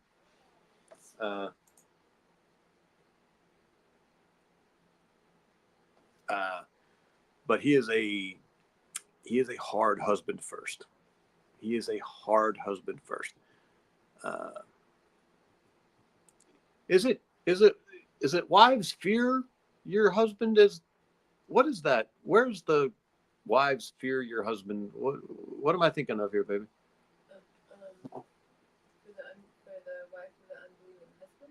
No, when it uses phobos, and it says wives fear your husband. Well, it says right, he'll be whatever converted by your chaste conversation coupled with fear. No, well, this is the first I'm not coming up with. Mariah's done a deep dive on that stuff as part of her, wifely. How do I be a godly wife? I should have it memorized, though. I shouldn't have to ask my wife for verses. I can't memorize anything, though. Like, I still don't really know the ABCs. I just can't memorize. Like, if I sit here and do the song in my head, I can usually get it. A, B, C, D, E, F. But it's by no means a sure thing. Me and memorization. The 11th commandment, thou shalt be nice. Man, Aiden has been through this whole thing. Savage Arms, God, Country, Core. Oh, God, Family, Core, Country. That's how I sort life. Guns, Coast to Coast is with us. He's good talk, listening while I sharpen knives. Nice. I will not make a Freudian cigar joke. I promise. We have a lot to be grateful for in America. If your pastor teaches, turn out the lights, party's over. Don't give up, Zach. I've seen more than one ninth inning comes back. Yeah, Les. Yeah, you're out there in California. Les, are you a Dodgers fan? Les, are you a Dodgers fan? Les, talk to me now, brother. Are you a Dodgers fan? Yeah, no, I've seen some ninth inning comebacks, Les, but that would be a really, really, really good one. Thou shalt cock and load. I think he meant lock and load. No, lock, autocorrect, yeah. Oh, Les is a Giants fan. Okay, that's cool. I'd go with the Giants.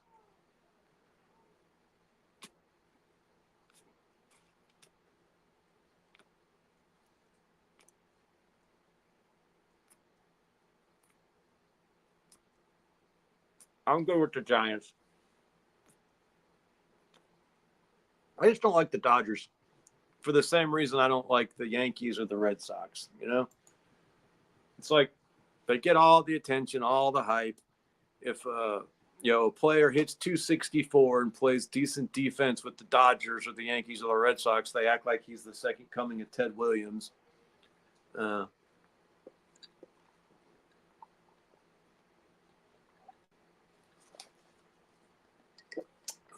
that's good tea. Derek Jeter was a very good baseball player, but the press acted like he was the greatest of all time because he played in pinstripes, Now, I do. Mark Becker is a Twins fan. Yeah, that's what Les says. No one likes the Dodgers. They remind me of the Yankees. Now, Ted Williams actually was a Red Sox, so I guess I've mixed my metaphors there a little bit. But, Ted Williams was a good baseball player.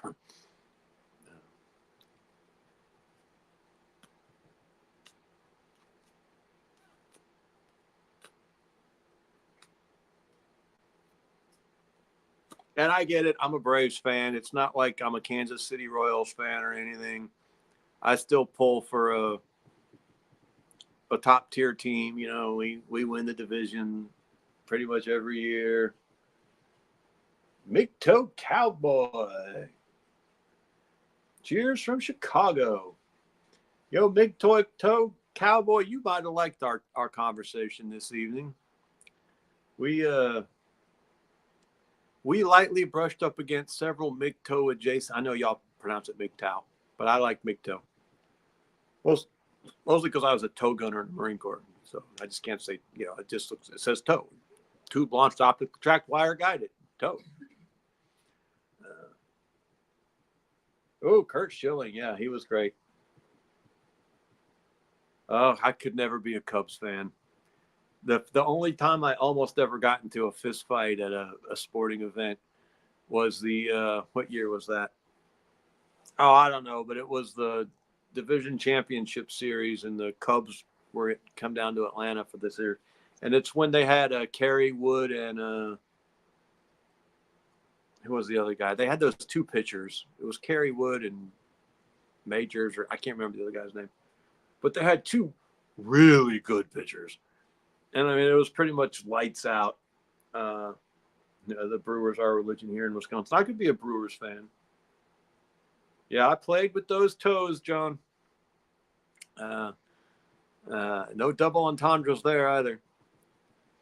And the bleacher bums came down, and they were just being obnoxious. And of course, we were losing. And I got into a shouting match with the bleacher bums. And it got this close.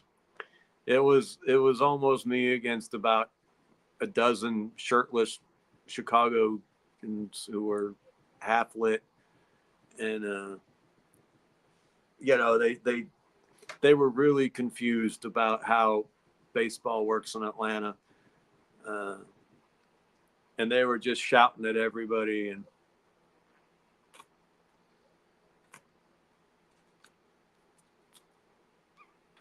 damn it. The dirty little secret of my life I don't like to admit to anybody is that my parents are from Chicago. They grew up in Chicago, just northwest of Chicago. And they both grew up Cubs fans. My grandmother grew up on the south side of Chicago, so she should have been a White Sox fan. But she said it was easier to sneak into the Cubs stadium without paying the admission. So she was a Cubs fan because she could get on the trolley or whatever the hell it was back then and ride up to the north end and sneak into the Cubs stadium, whatever the hell, I can't, or Wrigley Field. And so she grew up a Cubs fan. And then my dad and my mom both grew up on the north end, the northwest end. And so they were Cubs fans. And I despise the Cubs with a passion. I mean, like, I don't admit that the American League is even baseball. So, like, I hate the Yankees and the Red Sox, but it's a whole different sport. So it's not the same thing. When it comes to the National League, I severely dislike the Dodgers. I despise the Cubs. Despise the Cubs. Only National League team I absolutely hate. I'm in the Phillies. But I don't hate the Phillies in like that visceral, hatred thing. You know, I accept that the Phillies are a National League club. They're National League East club. I just hate them right now because there are in division rivals. It used to be the Mets. The Mets are so hapless now. You can't be mad at the Mets. They're just it's like a retarded puppy. You can't hate a retarded puppy. The Dodgers beat the Braves 11-2. Oh.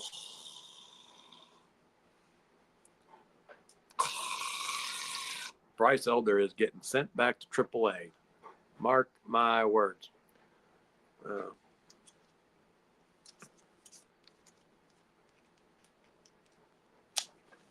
I guess we should talk about knives a little bit, huh?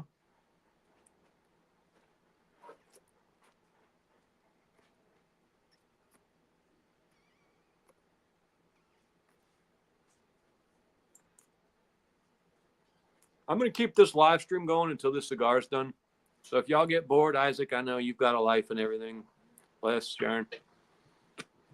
Y'all feel free to pop out whenever y'all need to. I'm going to keep going until I got this cigar smoked down.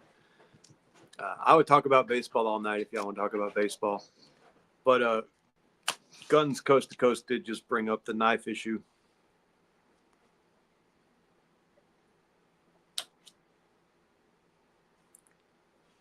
Sorry, hold on.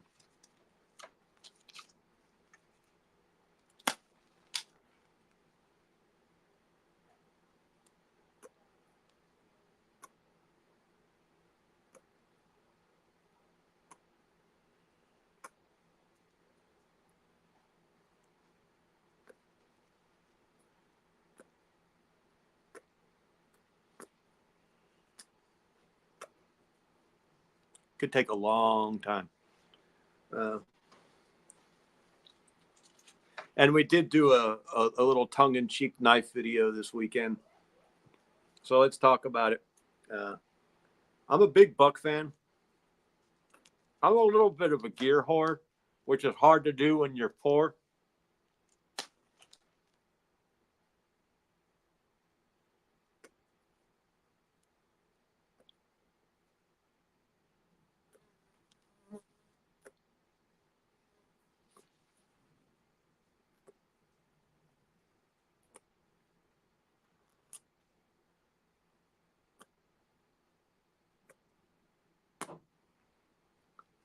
And I tend to be very brand loyal, which is shallow of me, but that's just the way I am. Like, I won't drink Pepsi to save my life, and I love Coca-Cola with a passion. I don't know that Chevrolet has yet ever made a pickup truck.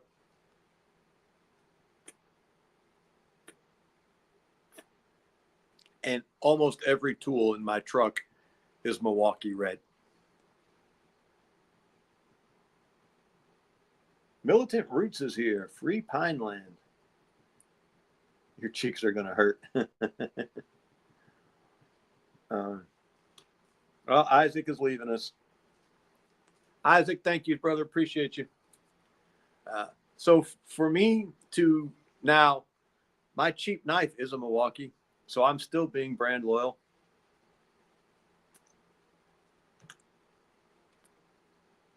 But for me to compromise, because like I get things in my head, and those things have to be that way, or I'm not like really happy with it.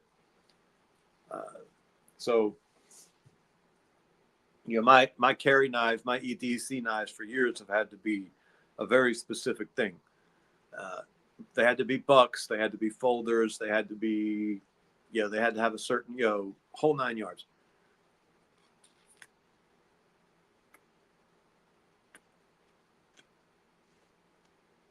And when I was in the Marines, of course, as a young man, it was even worse.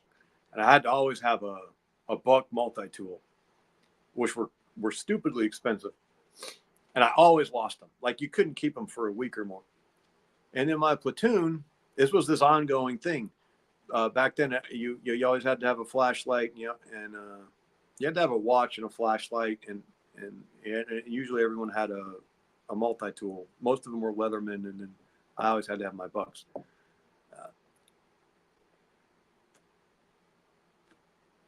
And you couldn't keep them. They were gone in a matter of weeks. They just disappeared. It was insane. We had this one guy in the platoon who had lost his Leatherman, and he had just like stuffed down in his pocket this incredibly cheap, shitty little $6 Taiwanese knife. And the whole platoon used it. The whole platoon used it for a year. It was still there when I left. This cheap garbage knife just wouldn't disappear. I don't know if because it was too crappy, no one would steal it. I don't know what it was. But like this knife had abandonment issues. It would not let you out of its sight. And it always worked. Migto currently owns a Chevy. Trust me, Migto, if someone gave me a Chevy, I would take it gladly.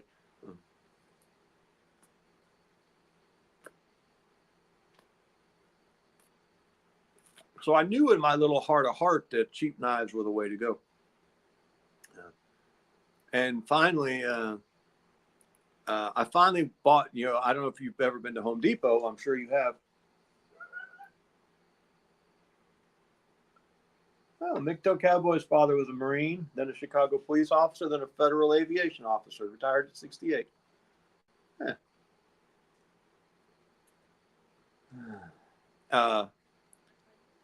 Milwaukee has these little pocket knives. They're red, and they're just little block blade folder pocket knives. And they had one for a while with the cam opener on it. It had the little tab you hit with your finger and it'd flip open. And that was great. And so I switched to start carrying that. And that thing lasted me about a year, which is pretty good because I'm rough on knives.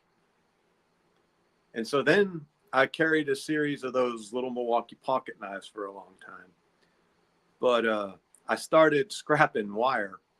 I started running across a lot of scrap wire in attics and stuff. And so I was stripping all this wire. And of course, it's just hell on my knives. I mean, just hell on them. You just couldn't keep them sharp. And so I finally switched over to the razor knife, the little folder razor knife with the pocket clip. And I will never go back. I won't go back. I can't go back. I never have to sharpen the damn thing. I just pull the blade out, throw it away, slide another blade in there. Good to go. And then it's got that little bit holder on it. And if you can keep a double-sided bit in there with a flat blade and a Phillips on either end, it's just the most useful thing in the world. It's insane to me how useful it is. You don't lose it because it's red. Well, yeah, those are that way. But that one we had in the core, it was black. It was garbage. I can't believe it lasted the way it did. It got to be a running joke.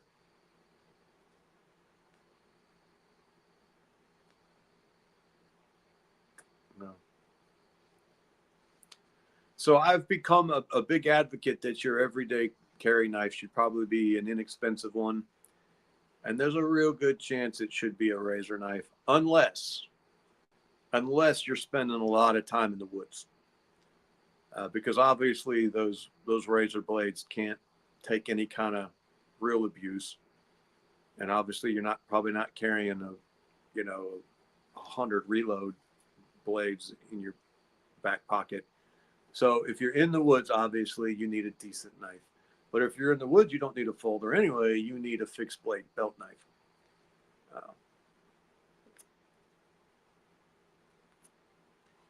Now, I don't know what the answer would be if I was like an office worker or if I didn't have to strip this. I don't have to strip the wire. I stripped the wire. Are you done? Got cold. I like having my personal audience here. If I wasn't stripping that wire and there wasn't being such hell on knife edges, that maybe I wouldn't still be carrying a buck or something. Because I really do like buck. My Sunday go to meeting knife. Well, and we don't go to meeting on Sunday. We go to meeting on Saturday. But so my Saturday go to meeting knife.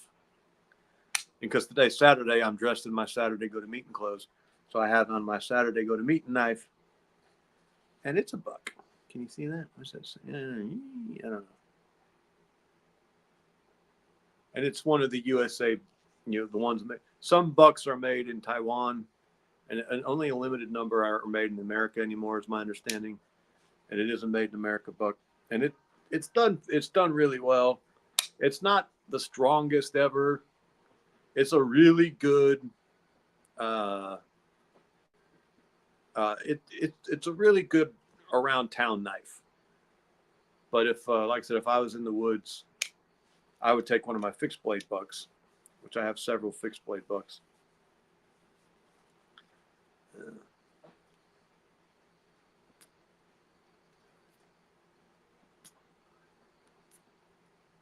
But that's the knife thing.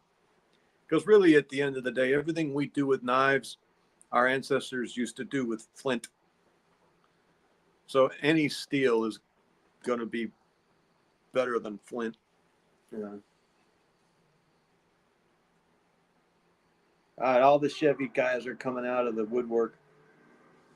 So Sharon had a 72 Cheyenne 3/4 ton. She was amazing, but did eat starters. Neighbors used to love watching me in her maws, replacing it just about once a year. That would be kind of fun, Sharon.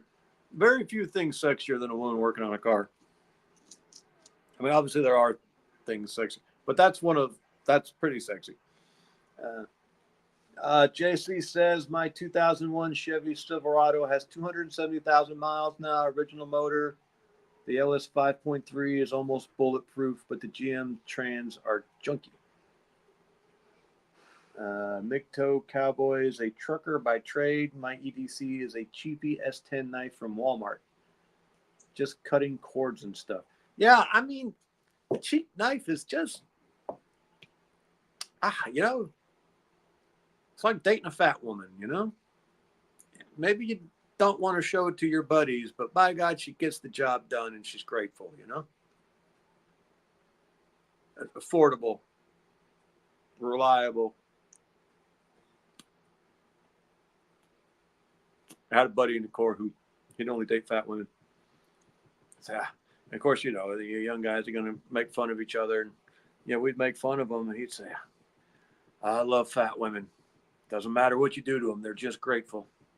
Like, yeah, I didn't understand it when I was young. But now that I'm a little older, I kind of get it. I cannot get this stand at the right height. I kind of get it. Of course, I married me a powerful, beautiful woman because, I'm shallow. And I got lucky. I got a beautiful woman who's easy to live with. That's pretty much winning the lottery. But if I ever had to do it again, I might marry me a fat one. Of course, my definition of fat now is probably a little stricter than other men's definitions of fat. The problem is, I expect my women to work too hard. There's things to be done around here, and I ain't doing it all. Hell, I ain't doing hardly none of it. So it'd be hard to. Les says even ugly women need love. Ungrateful peasants here. How you doing, ungrateful peasant? I don't think I've seen you around in a while. Mark Becker says, I don't like working on trucks. I drive a Toyota Tacoma. Shots fired. Fire in the hole. That's nice, Mark. Mark says it's like riding. Oh, come on. It's like riding a moped. It's fun till somebody sees you. Ungrateful peasant says he's just been busy. I get that. We've just had a round of sickness that was awful. I was probably sick for 3 weeks, and it got up in my sinuses and turned into these massive headaches, and it was bad. Of course, can't miss work, right? Because everyone's still got to eat. Fortunately, the way my work is as I drive around, I'm in the service industry. And so when the headaches got bad, I would be able to go, run down to the gas station and get some Excedrin and kind of just sit back in the truck for 30 minutes and let the headache pass and then go back to the job. Big Toe Cowboy says, you're lucky your wife is easy to get along with. Here in Chicago, women are very argumentative. Well, Big Toe Cowboy, like I said, my parents are from Chicago. They left. I never really lived there. Maybe for like 6 months when I was a baby. But I got me a lot of family up there still. Not so much anymore, but it's a fair amount of family, including 3 girl cousins and a couple aunts. And let me tell you, and some argumentative women. Those are some I know the Latinas get a reputation, and New York women get a reputation. But my experience with them is that, you know, it's more for show, and you know they like to argue and they get into that whole Spitfire thing, but they really do like it when the man wins. Not them Chicago women. They don't like when the man wins an argument. It insults their worldview. Like they it's immoral as far as they're concerned. The fact that you would even argue with them is a contradiction of the natural order.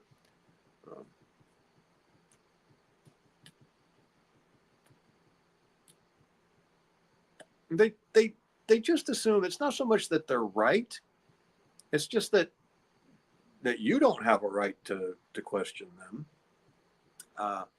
Whether they're right or wrong, you should be agreeing with them. It's a very interesting dynamic.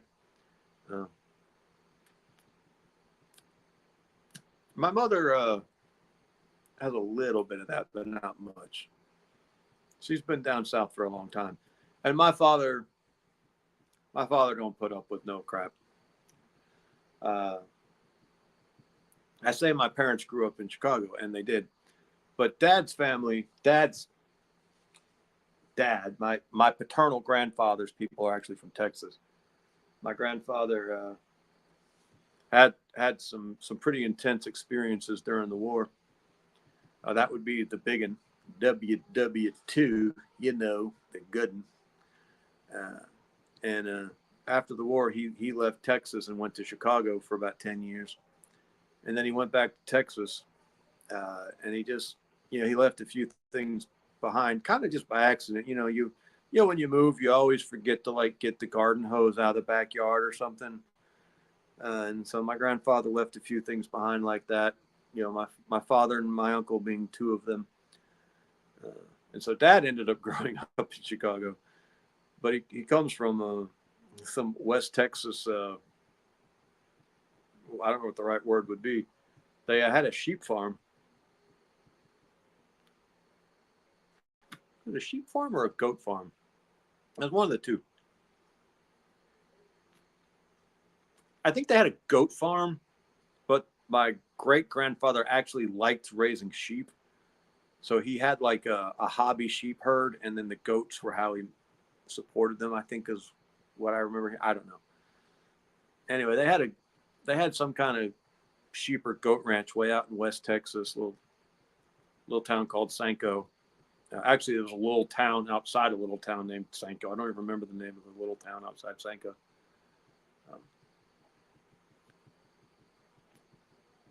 So they were the real deal Texans. And so dad got a fair amount of that. And I don't know much about West Texas. I've only been there to visit. I don't really know that side of the family that well. I've met them, but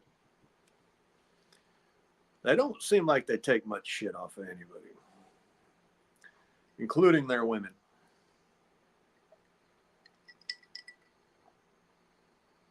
Yeah, Wes says, man, all they want to do is fight here. They're crazy.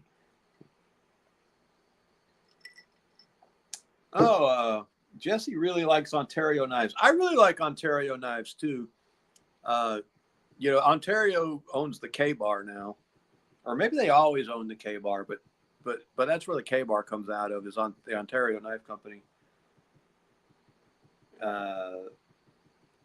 And they're a good solid knife. You know, it's also a good knife that kind of, people roll their eyes at it sometimes. Those damn cold steel knives, some of them are a little silly, but they're all really solid, reliable knives. I mean, say what you want about Taiwan, they actually know how to make the decent manufacturing. Your Mark says goats are hard to control.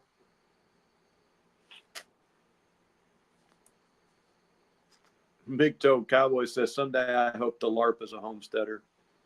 Yeah, all homesteaders are LARPing. I can't believe how quiet my cow's being right now. I have her tied up on a run behind me here. I bought a cow when I was not ready to own a cow. I didn't have any fencing whatsoever, like literally none. And so my cow is tied up like a dog, and I move her around the yard. I do have a little fencing now, but not much. I've got a 40-foot by 140-foot little paddock for her. Sometimes I'll put her up in there, but most of the time she stays tied up around the yard.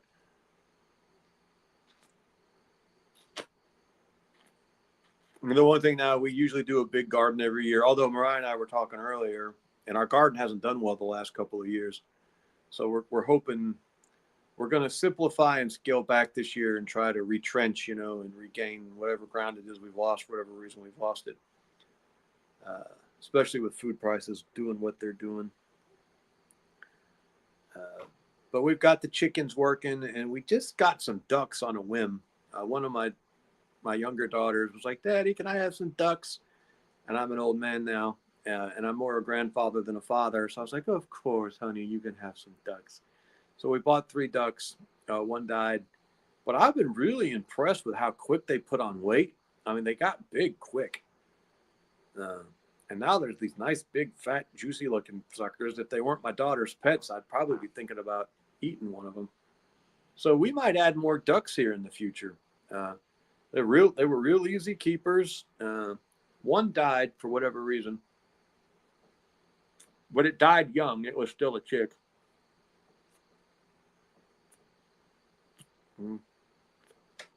And they just got big and fat quick. So I think we're going to do more ducks. Oh, cricket. Cricket is also the cricket is the Columbia River Knife and Tool Company, and it's the CRKT is the acronym it goes by, and I've just always called it cricket. I assume that's what they go by. If they don't like cricket, then they're really, really stupid. The Unknown Nose by Volvad. The Unknown Nose by Volvad. He likes duck eggs. I've never had duck eggs, but hopefully we've got a male and a female. We can't really tell yet. They're the Peking ducks. Jesse does not like ducks. Ducks just crap everywhere and on everything. Anti-at-Jack. Hey, how you doing, sir? Yeah, but so do chickens. Chickens just everywhere. So there can't be. Now, I have heard that ducks are really, really messy.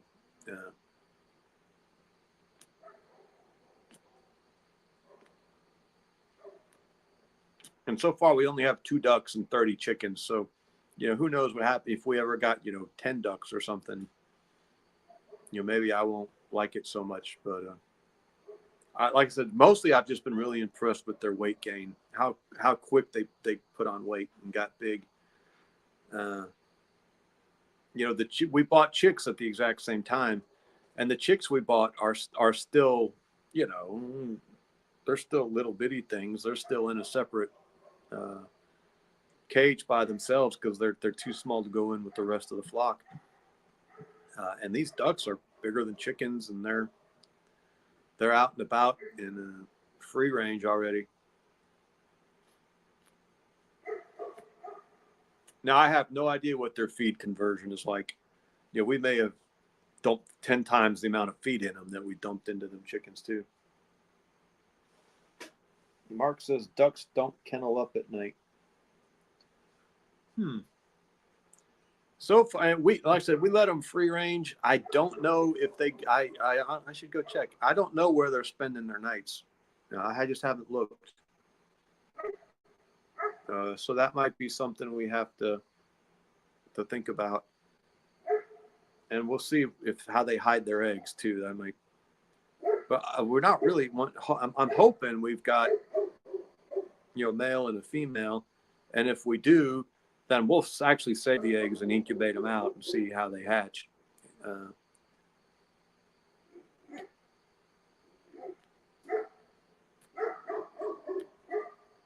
Because I love duck meat. Duck meat is really good. We have had ducks once before. Someone we knew had bought ducks for their kids the same way we did, but you know they weren't set up for them. And so obviously when the ducks got big, they wanted to get rid of them, and so they brought them to us. And I ate one of them, and it was really good. Les had ducks, chickens, rabbits who lived on the meat. I had no idea what hamburger was till I was 12 in 1970. Dear Lord. Had no idea what hamburger was till he was 12. That might be child abuse, Les. You might have a lawsuit against your parents. I really like rabbit too. And if we weren't Torah observant, I would have us a bunch of rabbits. Because them suckers, man, that's the best feed conversion there is. And, you know, you've heard the phrase breed like rabbits.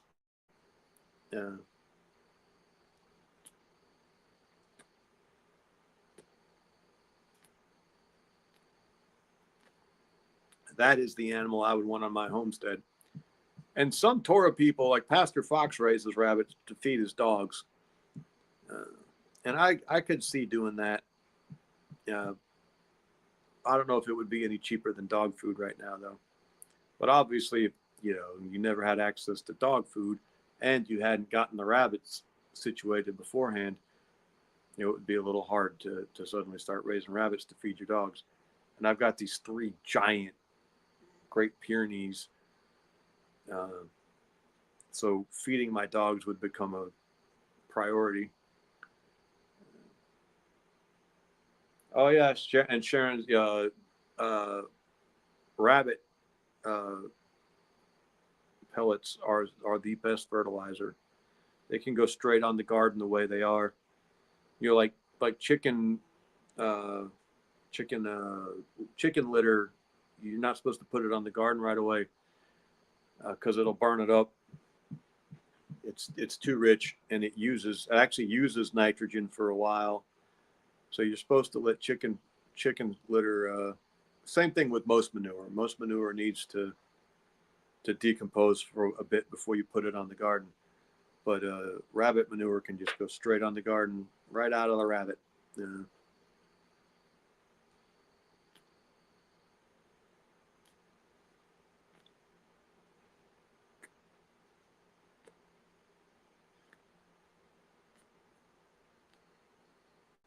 But yeah, Migto, homesteading is LARPing. None of us are really good at it, except for Buddy Bear, who was on here earlier. Buddy Bear is amazing at the amount of food he produces. I don't know anyone who produces the amount of food he does. I don't know anyone who produces half of the food he does. He is really, really, really, really good at it. And he's the one who should have a YouTube channel. But he works so much on his business and his farm that I don't know that he has time to have a YouTube channel. It's only us useless people who have time to make videos and smoke cigars.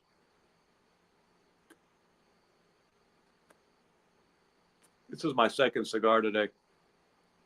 I might be starting to overdo it a little bit, huh? Anywho.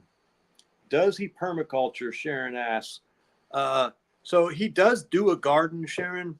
His garden isn't his big push. He does a very good garden, but he produces a ton of dairy, and then he's not Torah observant, so he raises pigs and beef and chickens and turkeys. I think are what he does, and that's his main effort. His main effort goes into his dairy animals, and then his pigs and his beef cows and It's probably dairy, chicken, or poultry because he does the chickens and the turkeys. He's the one who raised that 28-pound beast we had for Thanksgiving. He just gave us a 28-pound turkey. It was incredibly generous of him. And he killed it and dressed it and cleaned it in the whole 9 yards. It was amazing. It was really good turkey. We had to cut it in half to cook it. We couldn't.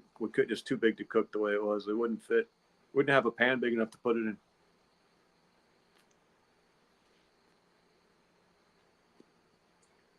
I've got to get a humidor. I keep my cigars in the refrigerator so they get dried out. And then actually this one may be a little too moist. And so they don't burn right. You put them in the humidor so they burn right. And if this one had the right level of humidity, it wouldn't have to be getting puffed on constantly. I could, puff it and talk and puff, and instead of having to constantly but that's okay. It's still enjoyable. It's still the process. It's the moment, it's something you do to enhance other things that are going around you. Okay, McToe Cowboy says, as a wannabe LARPer, I hear chickens are easy to raise, but coyotes and foxes will eat half of them.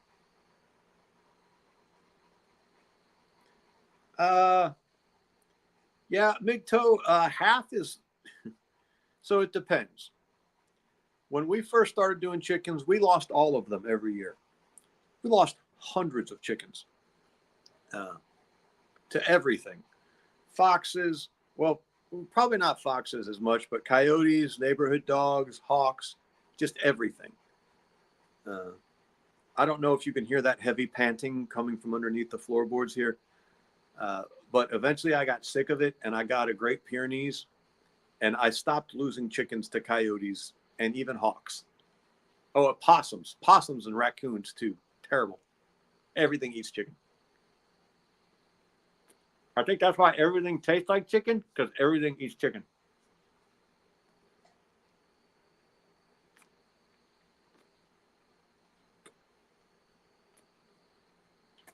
So once we got the Pyrenees, we stopped losing to no more possums, no more raccoons, no more coyotes or any of that stuff.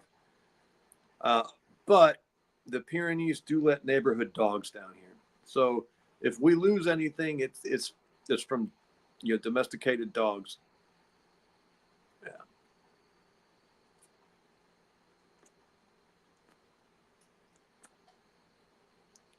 So I do still have to watch out for those. But you can raise chickens where you don't lose them. You got to have a good coop, and that includes buried wire. Chicken wire keeps chickens in, but it doesn't keep anything out. Chicken wire doesn't keep anything out. It only keeps chickens in. So your coop can't be made out of chicken wire. Or dogs will claw right through chicken wire. And they call it hardware cloth on it for a reason, because it really is just cloth.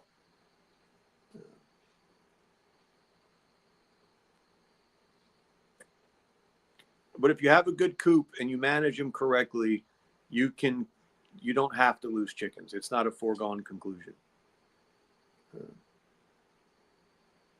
Yeah, like Sharon said, if you're going to let them free range, you get a good big guard dog. And you bury your wire in a backwards L.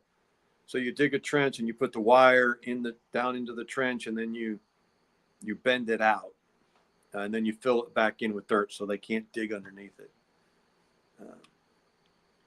You also have to worry about weasels and that kind of type of stuff too, depending on where you live. We don't have to worry about it down here because we don't have any of those.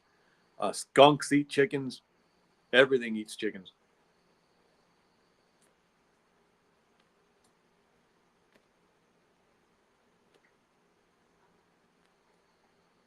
Owls will eat chickens. Yeah. But once I got the Pyrenees, I don't even have a possum. Possums won't even come in this place. Raccoons won't come in here anymore. For some reason, the dogs keep the hawks away. I don't even know how that works. But we don't have hawk problems anymore either. Micto, I'm in Georgia.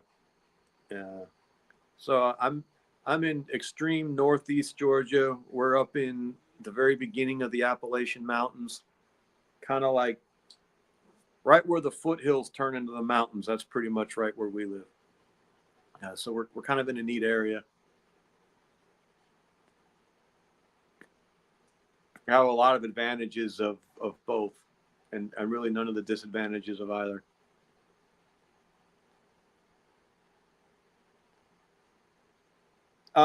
So Rome is on the west side of the state, and we're on the east side of the state. We are within an hour of Athens, and that's probably as specific as I'm going to get. Athens is south of here.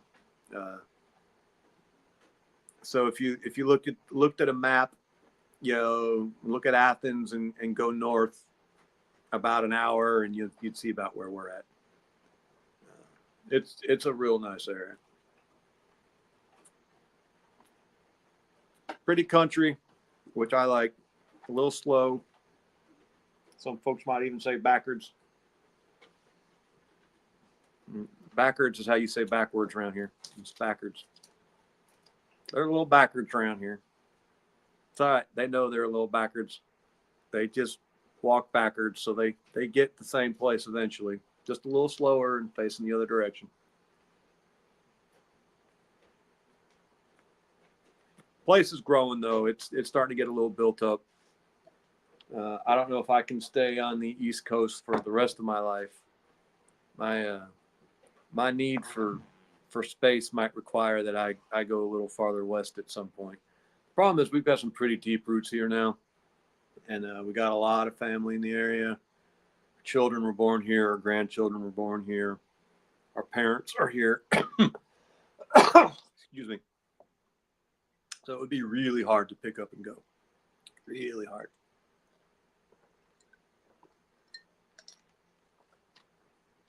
The problem is Atlanta.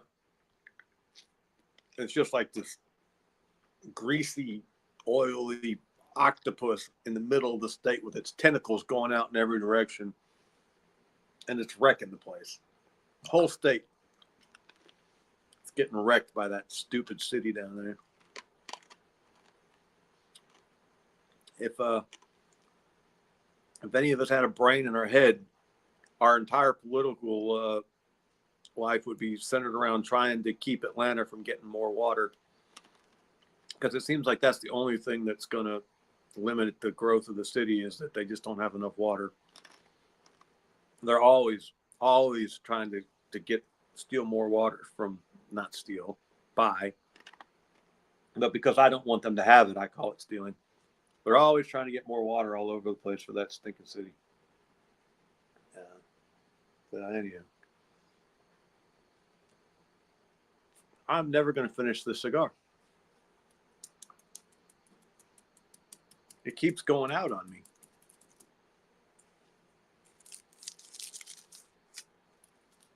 And it's dried out now.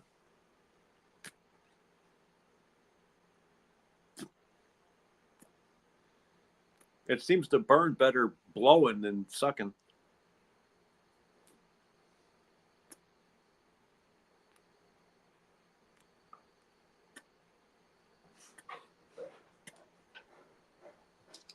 Anywho, so I say don't worry about LARPing homesteading, because we're all LARPing homesteading. Just start.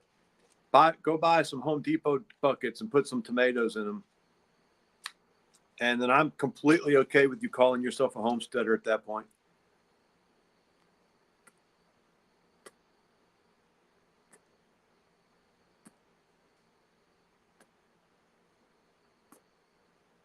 I don't care if you live in an apartment in the middle of the city.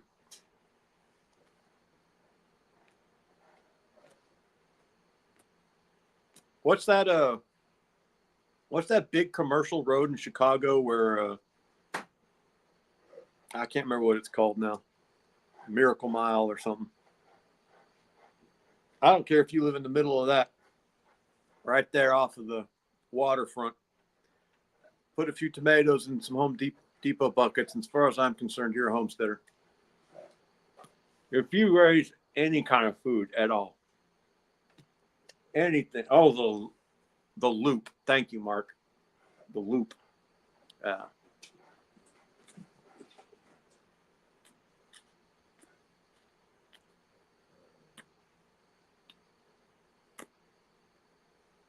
I've got one little spot of fire on this thing.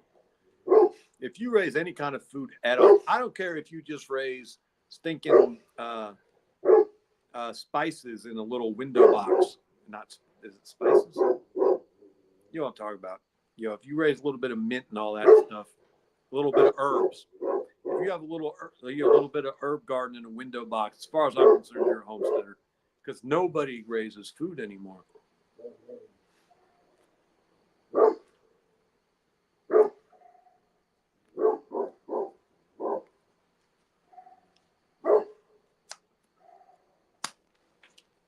So if you do anything at all,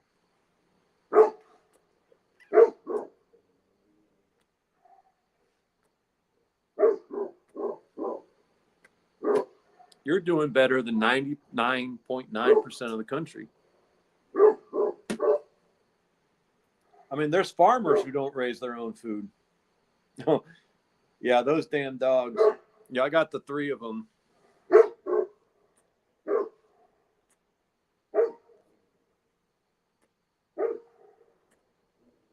Two males and a female. The female's fixed now, but the one male is the father of the other male.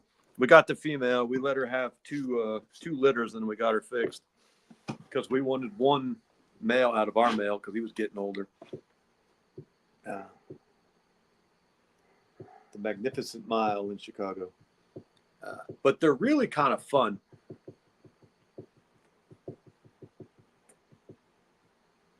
This is ridiculous. If so much as a leaf falls in the forest, all 3 of them take off just rah, rah, rah, rah, rah, rah. And the males run off into the woods, and the female stops right at the edge of the woods, and she sort of stays right there barking. And then you just hear those males running through the woods for, it seems like miles, just rah, rah, rah, whatever it was that set them off. And like I said, it's usually probably just a leaf falling in the forest somewhere. But anything that moves just insults them. It just insults them. You're not allowed to move in their area without their permission, or they are going to go chase you out.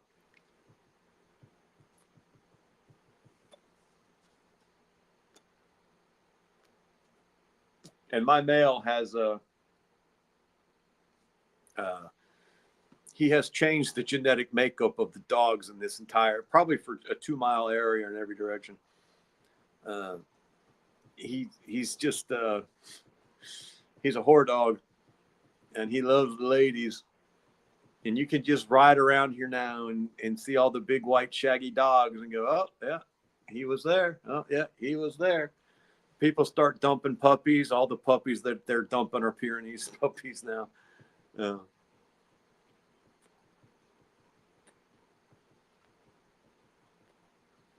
We had someone about 1.5 miles away who was trying to raise, they called them King Shepherds. And they're German Shepherds mixed with a Pyrenees. It's a German Shepherd male and a Pyrenees female. And that Pyrenees female up there went into heat. And, they got on the neighborhood app up there and said, somebody come up here and get this big white shaggy dog. He's fighting with my dogs. And of course, one of my friends saw it on there and they knew right away it had to be my dog. So they called me and said, Zach, get up there and get your dog. He's harassing the neighbors. And I got off work late one night because I always get off work. And I rode up there. And I pull up and it's pitch dark. And all I see in the headlight is this sea of German Shepherds. These people had 12 of these King Shepherds up there. And it was just this roiling mass of these German Shepherd, big shaggy German Shepherd. And every once in a while, you'd see this little blaze of white in the middle. And he was just in the center of this pack, just fighting all of them. And me and the guy whose dogs they were. We waited in there and we broke it up.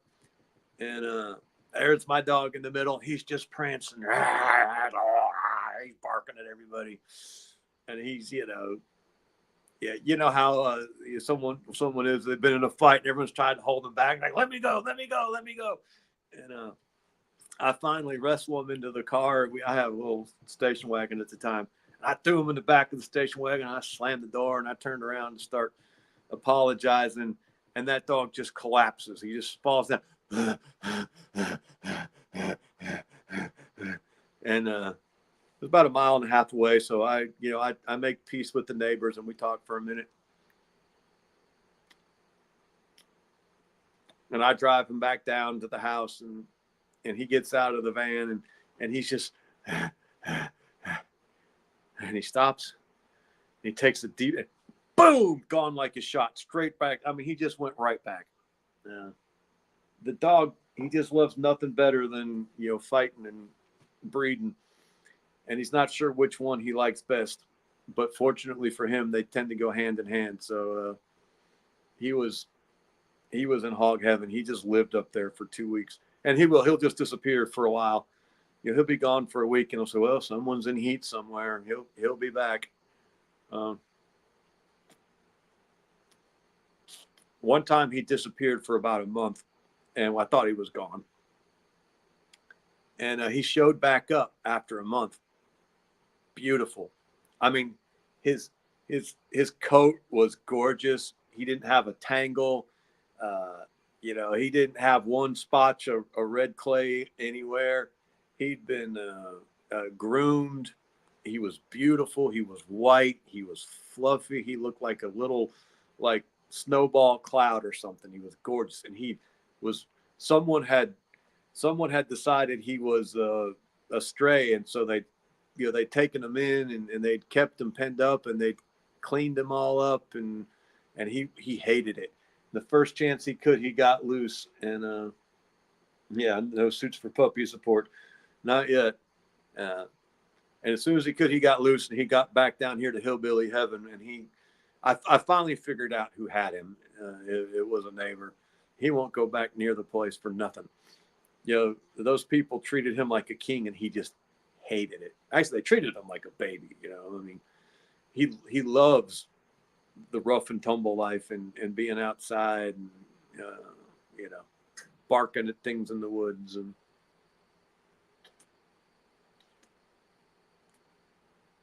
they wanted him to be an inside, pet. And he was like, oh, no, I'm the boss around here.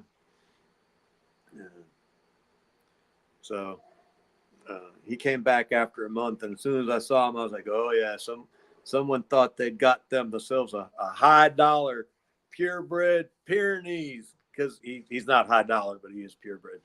I think we paid $300 or $500, about $500. I can't remember now.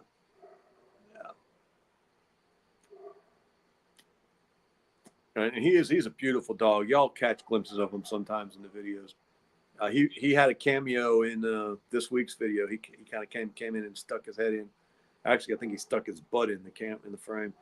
So he is a pretty dog, but he's a little small for the breed. They'll get up to about 150 pounds. The males will, and he topped out at like 100, 105, 110 maybe on a good day. So he's not the biggest Pyrenees you'll ever see in your life, but he's been a very, very good dog. Just as long as you can put up with the hair and the slobber. He doesn't slobber terrible. He's not like a mastiff or anything, but he does slobber a little bit. But I actually like this son we got out of him even a little better than him, because the female was mixed with lab. She's mostly Pyrenees and then a fair amount of lab in her. And then so we mixed her with our purebred Pyrenees, and we got a real pretty dog. He's got the size on him, and he acts like a Pyrenees, but his hair is a little shorter. He's a little calmer, but he still does his job. I'm not sure why he's calmer though, because Pyrenees are a real calm breed, and Labs are not. Uh, but this guy is. I'm real pleased with him so far. I think he's going to be a good dog. The only problem is I thought my dog was going to be dead by now because he's like 11, and he's been dragging for probably 2 years now. And I just didn't think he had that much time because he's had a rough life. He's been run over a couple times. He's been shot a couple times. It's just had a hard life. I had someone, Sharon, I haven't had any puppy suits, but I did have someone come down here one time and tell me I was going to have to fix their car because they were driving down the road and he attacked them and just slammed right into the side, put this big dent in the door of their car.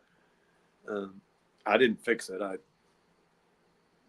got into a screaming match with the guy and he didn't push it.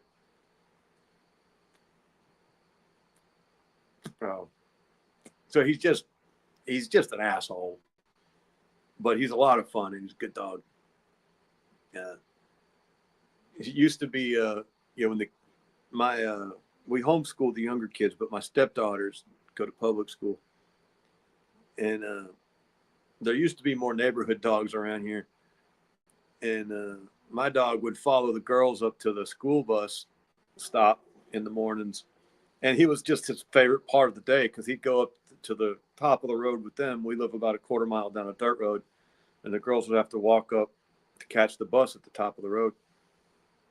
And all the neighborhood dogs would all meet up there all morning in the morning when the school bus was coming by, and they would just fight, and act the fool and run around and get run over and run in the, bark at all the cars. And he just loved it. It was his favorite time of the day. And so he found out later he's not a nice guy. I probably should have whipped his ass then, but I didn't know at the time. His wife was going to work in the morning, and while the dogs were out there having their morning shakedown, and the fight spilled over into the road as she was driving past, and those two dogs, they had one of those big American bulldogs up there. He's just one of the tall ones, not the little short pit bull, and that was his favorite sparring partner. They just loved to fight each other, but they never got too aggressive. He can really do some damage when he wants to fight, and so he never just shredded the other dog or anything like I've seen him do sometimes. So I think it was all good-natured fun for them, but they were fighting and they spilled over on the road, and while they were fighting, they slammed into this little Toyota while it was driving past, and I mean they just put this massive dent in the side of the car.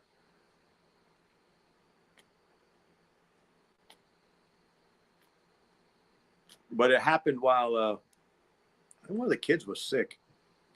The baby boy, the second youngest, he got this weird sickness, and they had him in the hospital for 3 weeks.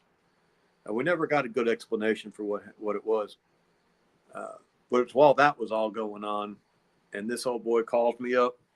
You're going to fix my car. And I was under a lot of stress, and my wife was staying in the hospital with the baby, and I was working, and we had, family staying with the kids during the day. And then, I was trying to get up there to, how it is when family's in the hospital, it's just a terrible time. And this old boy calls me while I'm up at the hospital. I know I was at the hospital, and I'm pretty sure it's when the baby boy was sick. It's possible someone was getting stitches or something. I don't know.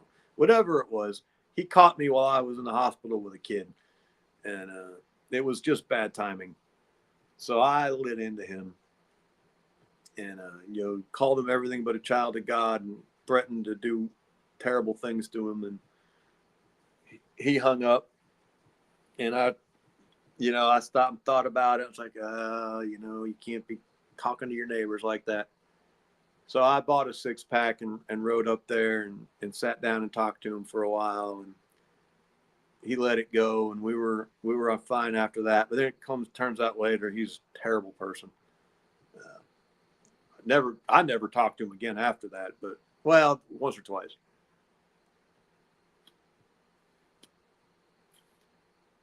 But he had a twin brother, and they were robbing this poor demented old man. It was just a mess. But people like that never prosper, and he was gone after a few years. Never heard what happened to him. So anywho, oh, MGTOW cowboy. Both his parents were law enforcement, so they always had German shepherds. I like German shepherds, MGTOW. As far as I can tell, though, they cannot be trusted around chickens. I've never had one that you could have around chickens. The thing with these Pyrenees is they don't even. The only time they notice the chickens is when the chickens are going after their dog food, and then they'll chase them off the dog food, but they won't mess with them. They'll just charge at them barking. Yeah. And chase them off the food. It's kind of funny because when you got, sometimes we'll have as many as 50 birds. Usually we're more like a 30 birds or whatever. And it's fun to watch this dog try to keep all those birds off his food. He doesn't get around to even eating because he's constantly chasing. So while he's chasing some off of his food, the rest of them are flocking to it, and then he'll turn around and chase them off the food. And he's just running around chasing chickens off his dog food until they usually get most of it anyway, and all he's done is chase them around the yard. It's pretty funny. But they're real food aggressive. And so, like, every once in a while, they'll get real insulted at the cow because the cow's eating its hay or something, and they'll be like, rah, rah, rah. They'll be barking at the cow about the hay, and of course, the cow just ignores them. But they'll get all insulted because the cow's eating hay. And they'll go over there, they're sniffing at the hay, and they're trying to figure out if they can eat it because the cow's eating it, so it must be food, but they can't figure out how to eat it. It's pretty funny.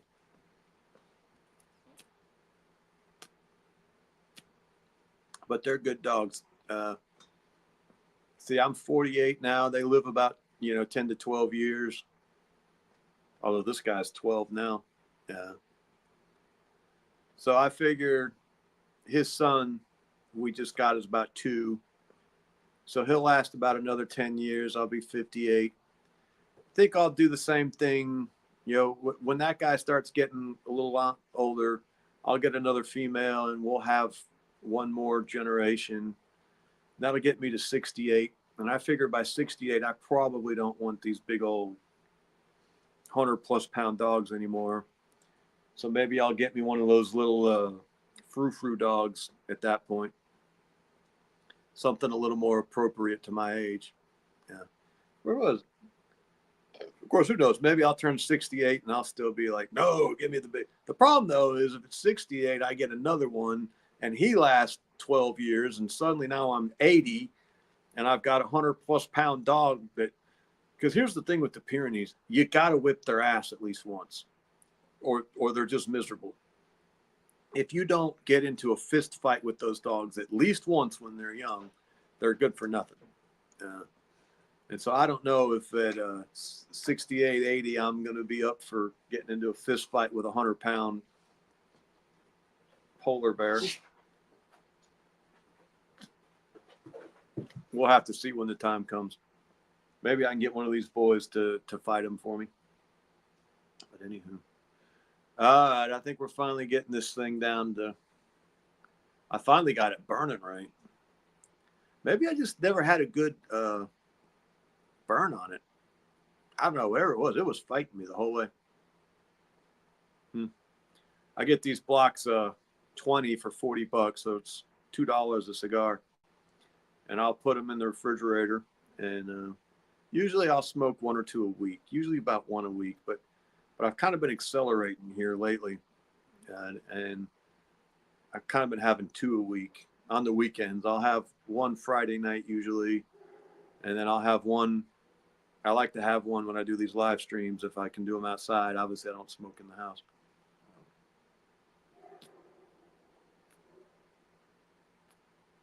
I might even have one tomorrow night. So my cigar habit is starting to accelerate. I might need to reel it back in a little bit. But anywho, the chat has absolutely died. I mean, no one's saying anything. I think that's probably a really good indication that I've gone too long. But who knows? Maybe my computer's just frozen. Maybe you guys are having a great conversation and I just can't see it. Oh, Christopher Hancock says, I used to have a little blonde wandering Romeo. He had about a quarter timber. I'm assuming that's Timberwolf. Quarter chow and a quarter a couple other things. He put wolf blood in a few neighborhoods I lived in. That's awesome. We had a wolf dog growing up. We called it a timber shepherd. It was half red, half, what was it? It was half German shepherd, quarter red wolf, quarter gray wolf, female, great dog. And then, so when I went to get my first dog, I wanted another wolf dog, and I got a 62.5% male, and that was too high of a percentage. And he scared the shit out of the neighbor. And he didn't attack the neighbor, but the neighbor was just scared of him because he looked scary. You know, he looked like a wolf. And so the neighbor shot him. And I went down and talked to the neighbor, and he had fighting cocks. We didn't live here. We lived a few miles, about 8 miles away. And he had like 100 fighting cocks. And he fought them. And he had one that lost a fight. And he threw it out. And he just threw it out because it was all beat up. And the chicken wandered over into my yard. And the dog had never shown any interest in the chickens prior to that. But once there was this beat up, bleeding one in the yard, of course, he finished the job. And then, then it was on. Once he realized what it was, you couldn't stop him. So he was down there every day just slaughtering these fighting cocks. And so the neighbor poisoned him. And so I didn't try to get another one. I knew, it wouldn't work. But my brother has one still. He has a female, high percentage female. And you've really got to be confident in your dog handling skills to have a wolf dog. They're not. It's not like having just a big shaggy dog.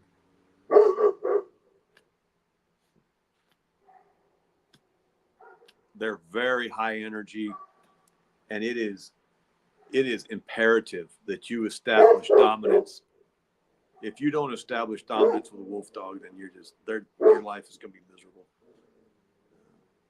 How is the economy over in northern Georgia? Here in Chicago, it looks like we're entering a recession.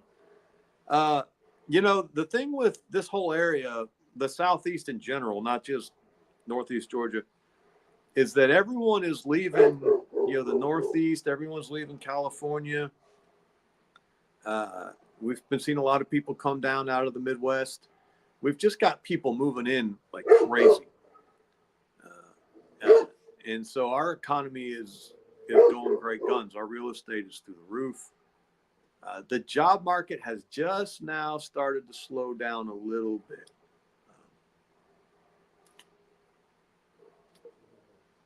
But not even so much that you'd notice. It's just some of the plants aren't hiring quite as frantically as they have been. And they keep building these damn fulfillment centers all over the place. It's like every 10 miles, there's another Amazon warehouse. They just built a really big battery plant south of here, about 45 minutes. The South Koreans built this really big electric vehicle battery plant. As far as I can tell, it's not producing a ton yet. But the auto industry moved in. This was about 20 years ago that the auto industry moved in South Carolina, just across the state line, not that far away. And then once BMW moved in up there in Greenville, all these other plants started moving into the area. Michelin built a big factory up there to be near the BMW plant. And it's it's just been cascading. So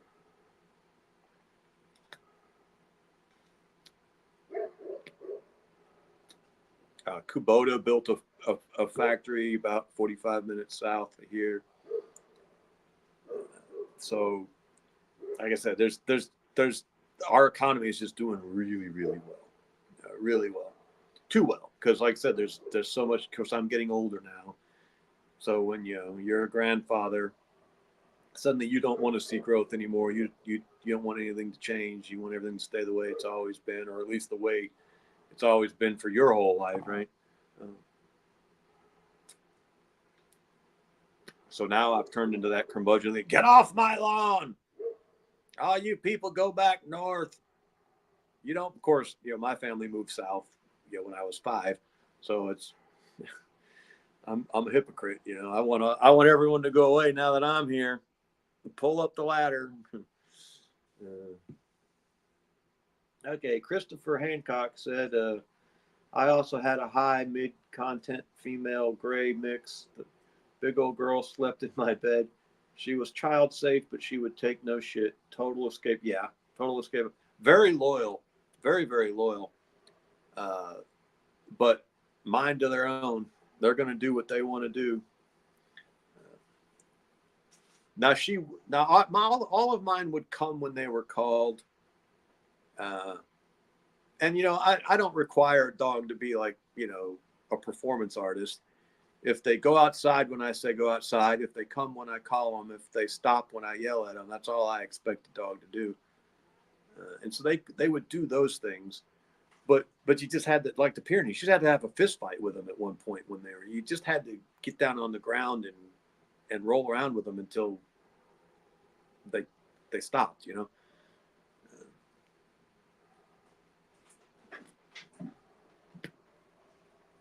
And once they knew that you were the boss and you weren't going to compromise, they were great dogs. But would roam. They just love to roam. They don't, they're not going to stay in the yard. Those wolves aren't. They are going to go out and make sure that they're in charge of their area, And then they'll come home in the morning and.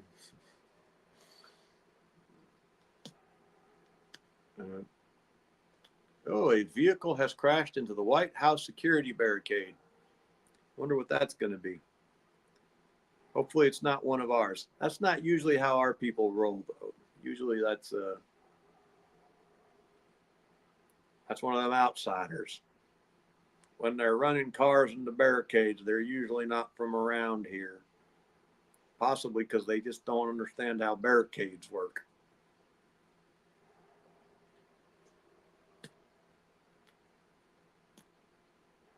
Of course, it could just be a crazy lady who was But now to get to the White House I wonder what they mean by White House barricade. Because, did she just crash into the barricades at the ends of Pennsylvania Avenue? Because you can't get a vehicle that close to the White House anymore. All those streets are like blocked off, and it's just like walking only.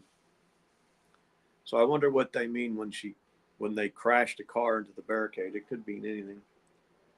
Okay, Micto Cowboy says, I'm probably going to try to join a union. I've been trucking for 18 months now. Once I got 2 years in, I'm trying to join the Teamsters fuel hauler trucking. There's good money in that fuel hauling if you can get the when you get that, get it added onto your license. Is that just a hazardous material license, or maybe fuel is its own? I don't know. I had a buddy who went and got it, and then he never went trucking. He drives Uber now. Guy's got a commercial driver's license with a hazmat rating on it, and he's never driven truck once in his life since he left school. He's my age. We went to high school together, and just restless. One of those people. Never kind of found what he wanted to do. Never got married. Never had any kids. Was real good. Takes real good care of his mom, though. And right before COVID hit, he decided he was going to make a change. and he moved to Las Vegas because he loves gambling. He's a pretty good gambler too. He actually he makes decent money at it most of the time. But when he told me what he was going to do, I was like, Kevin, his name's Kevin, which is convenient because if I'd been telling this to someone else, it wouldn't have made any sense. I said, Kevin, you know, you love gambling. You love going to casinos. He was going to move to Las Vegas and he was going to be a blackjack dealer. Endorsements, that's what they're called. Hazmat and tanker endorsements, yeah. So I said, don't do it. You know, you love that out there. That's your avocation. That's what you love to do. That's where you go to relax. That's what you do for fun. You know, once you take that and you make that your job, you're going to hate it. You're going to be miserable. Well, he moved out there and he goes to this blackjack dealer school and finds out that he's not going to be a blackjack dealer probably because they like to make pretty women blackjack dealers, and he's this big old 6'3", 300-pound dude. But they told him he could be a craps dealer if he could do. It's pretty hard to be a craps dealer. You got to do a lot of math in your head on the fly. But he's good at that. He was actually a pharmacy tech prior to that. He can do the math in his head pretty quick. So he was going to be a craps dealer instead. But then COVID hits and all the casinos shut down. Like right as he's graduating his craps dealer school, all the casinos shut down. And the whole city goes into lockdown. And he spent 18 months living in Vegas, delivering pizzas, and driving Uber, trying to keep body and soul together. And like I said, he's always been a really good son. He's always taken real good care of his mama, who she needed looking after because this poor woman, I love her to death. She was like a mother to me because we've been close since, high school. But the woman's just a space cadet. Even before she got dementia, but even before she had dementia, she was just cuckoo loony. Beautiful, sweet, generous woman. But I used to love it because she'd tell stories about herself and she'd laugh at herself harder than anybody else. I mean, she had a great sense of humor. She's a lot of fun. But when she'd tell stories about herself, she'd be, talking in her regular voice, telling the story.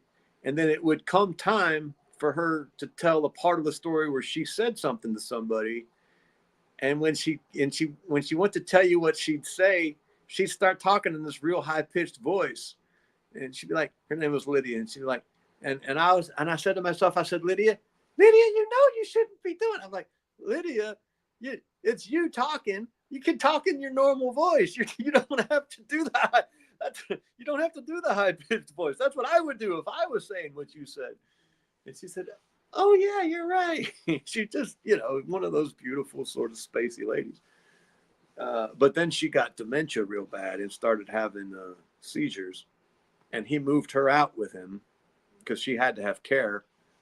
And his life just got miserable. And he was it just destroyed him and it destroyed his finances. And he ended up having to come back here to Northeast Georgia, which he never wanted to be back here because, life here for him had gotten, very, very dull and very unfulfilling. And it was a tragedy. But now he's back, and he didn't have his happy place. He couldn't go gamble because first off the casinos were shut down, but second off, it's where he was supposed to spend all of his time there anyway, working. So it's not where he could go to relax or anything.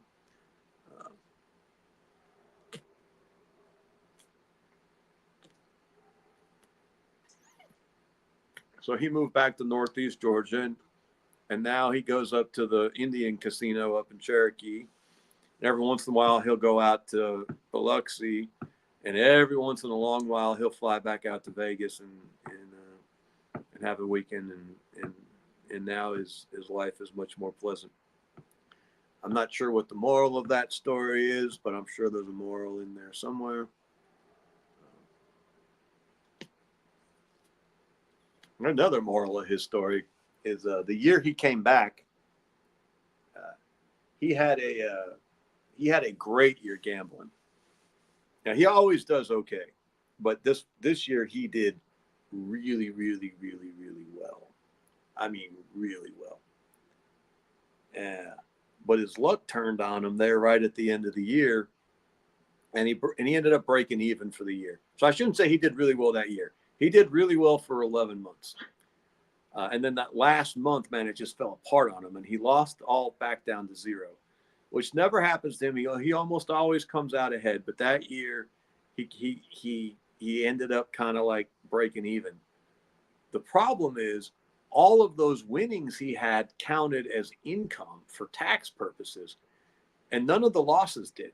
It's not like he could just tell the IRS, yeah, I won all this money, but then I lost all this money. When you win it, it's income. And so he had this huge, unbelievably high tax bill that he couldn't pay at the end of the year because the casinos reported his winnings as income, you know.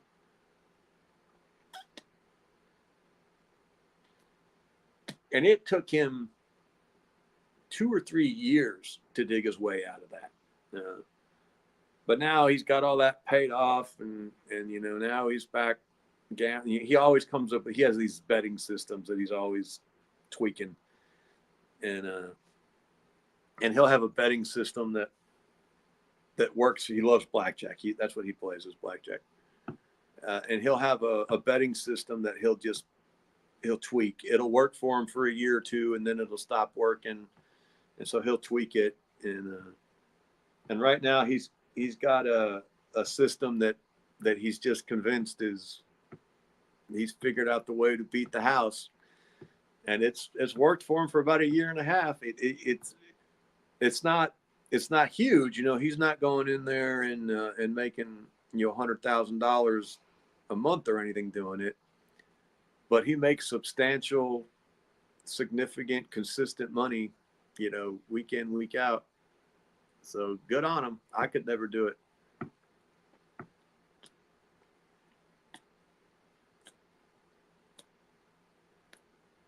He doesn't count cards. You know, some people count cards, and that's how they do it. He doesn't count cards. Yeah, he always has these betting strategies where he goes in with a certain amount of money. You need like a significant purse to do this.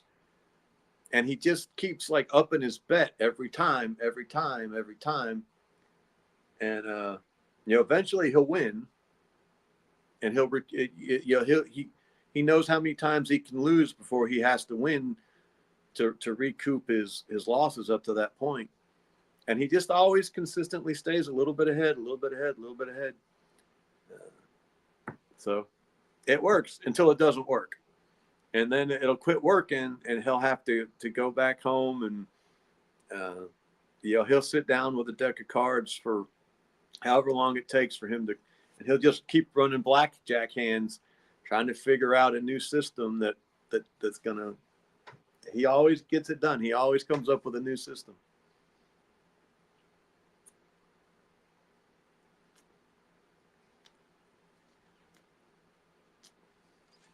His goal every year is to have a certain amount of winnings, so that it puts him in this category where the casinos really want his business because they consider him a heavy gambler, and they give him all these perks, and they'll give him free rooms, and they'll give him free meals, and they're just trying to incentivize him to get him back into the casinos.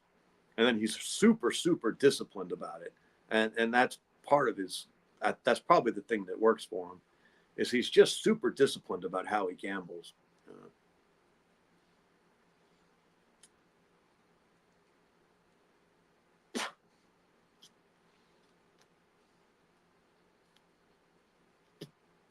And he makes it work. He got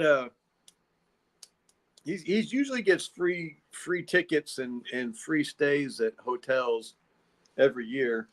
And he took me to Las Vegas one year as just a treat, because he's been with me through the thick and thin.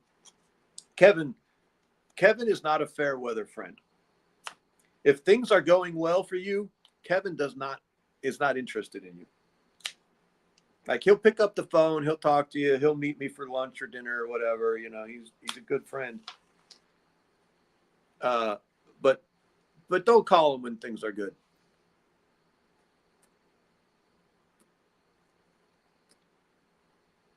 This is the last time I'm lighting this. But the instant things go wrong, you almost don't have to call Kevin. He just knows, and he's there. He shows up, and he stays with you until things are better. And he has consistently done that throughout the 35 years we've been friends now. If things are bad, Kevin's there and he's there till they're better. But as soon as they're better, you bore the shit out of him and he's going to go away for a while.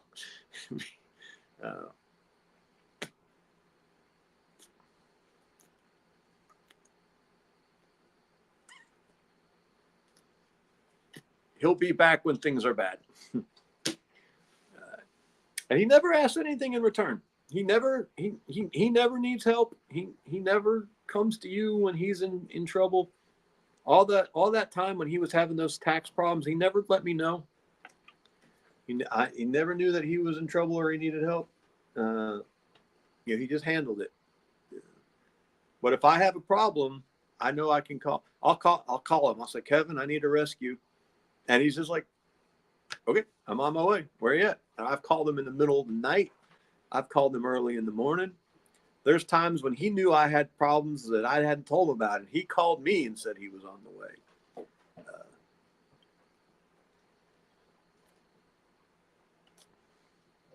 All right, I lied. I'm going to light it one more time.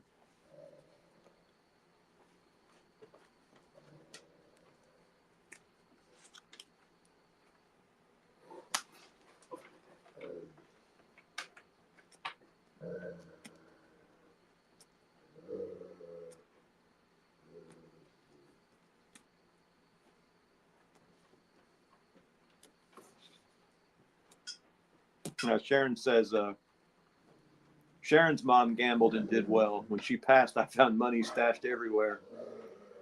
Pops hated the tax man, too. Dog, calm yourself.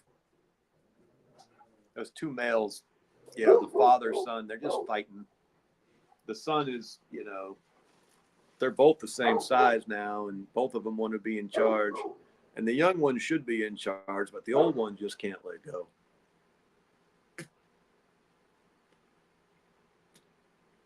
And so the young one tries to ignore him, and the old one just does all the time. Just gets a wild hair and goes after him.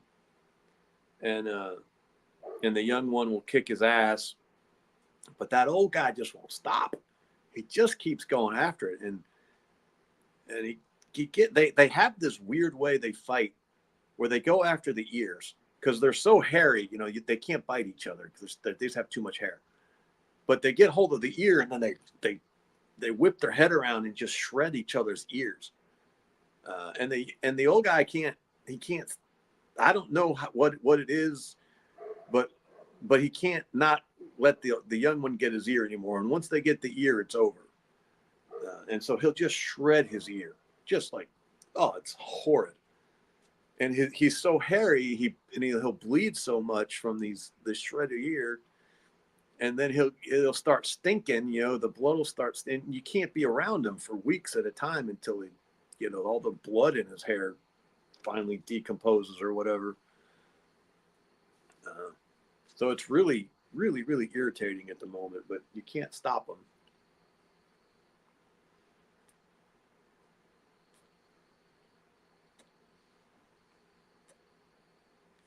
This is driving me nuts. All right, I'm done. I mean, I'm not really done, but I'm not fighting that stupid anything anymore. All right, folks. I am so grateful that 13 of you stuck around through all that. Les and Sharon, as usual, you were wonderful to have around. Appreciate you guys sticking with us so long. I'm going to go in and go to bed. I have a big day tomorrow. I've got to fix the roof. I told Mariah I'd do a couple things around the house. So I better go pretend to be useful. All right, everyone. We appreciate you. You have a good night. Thank you.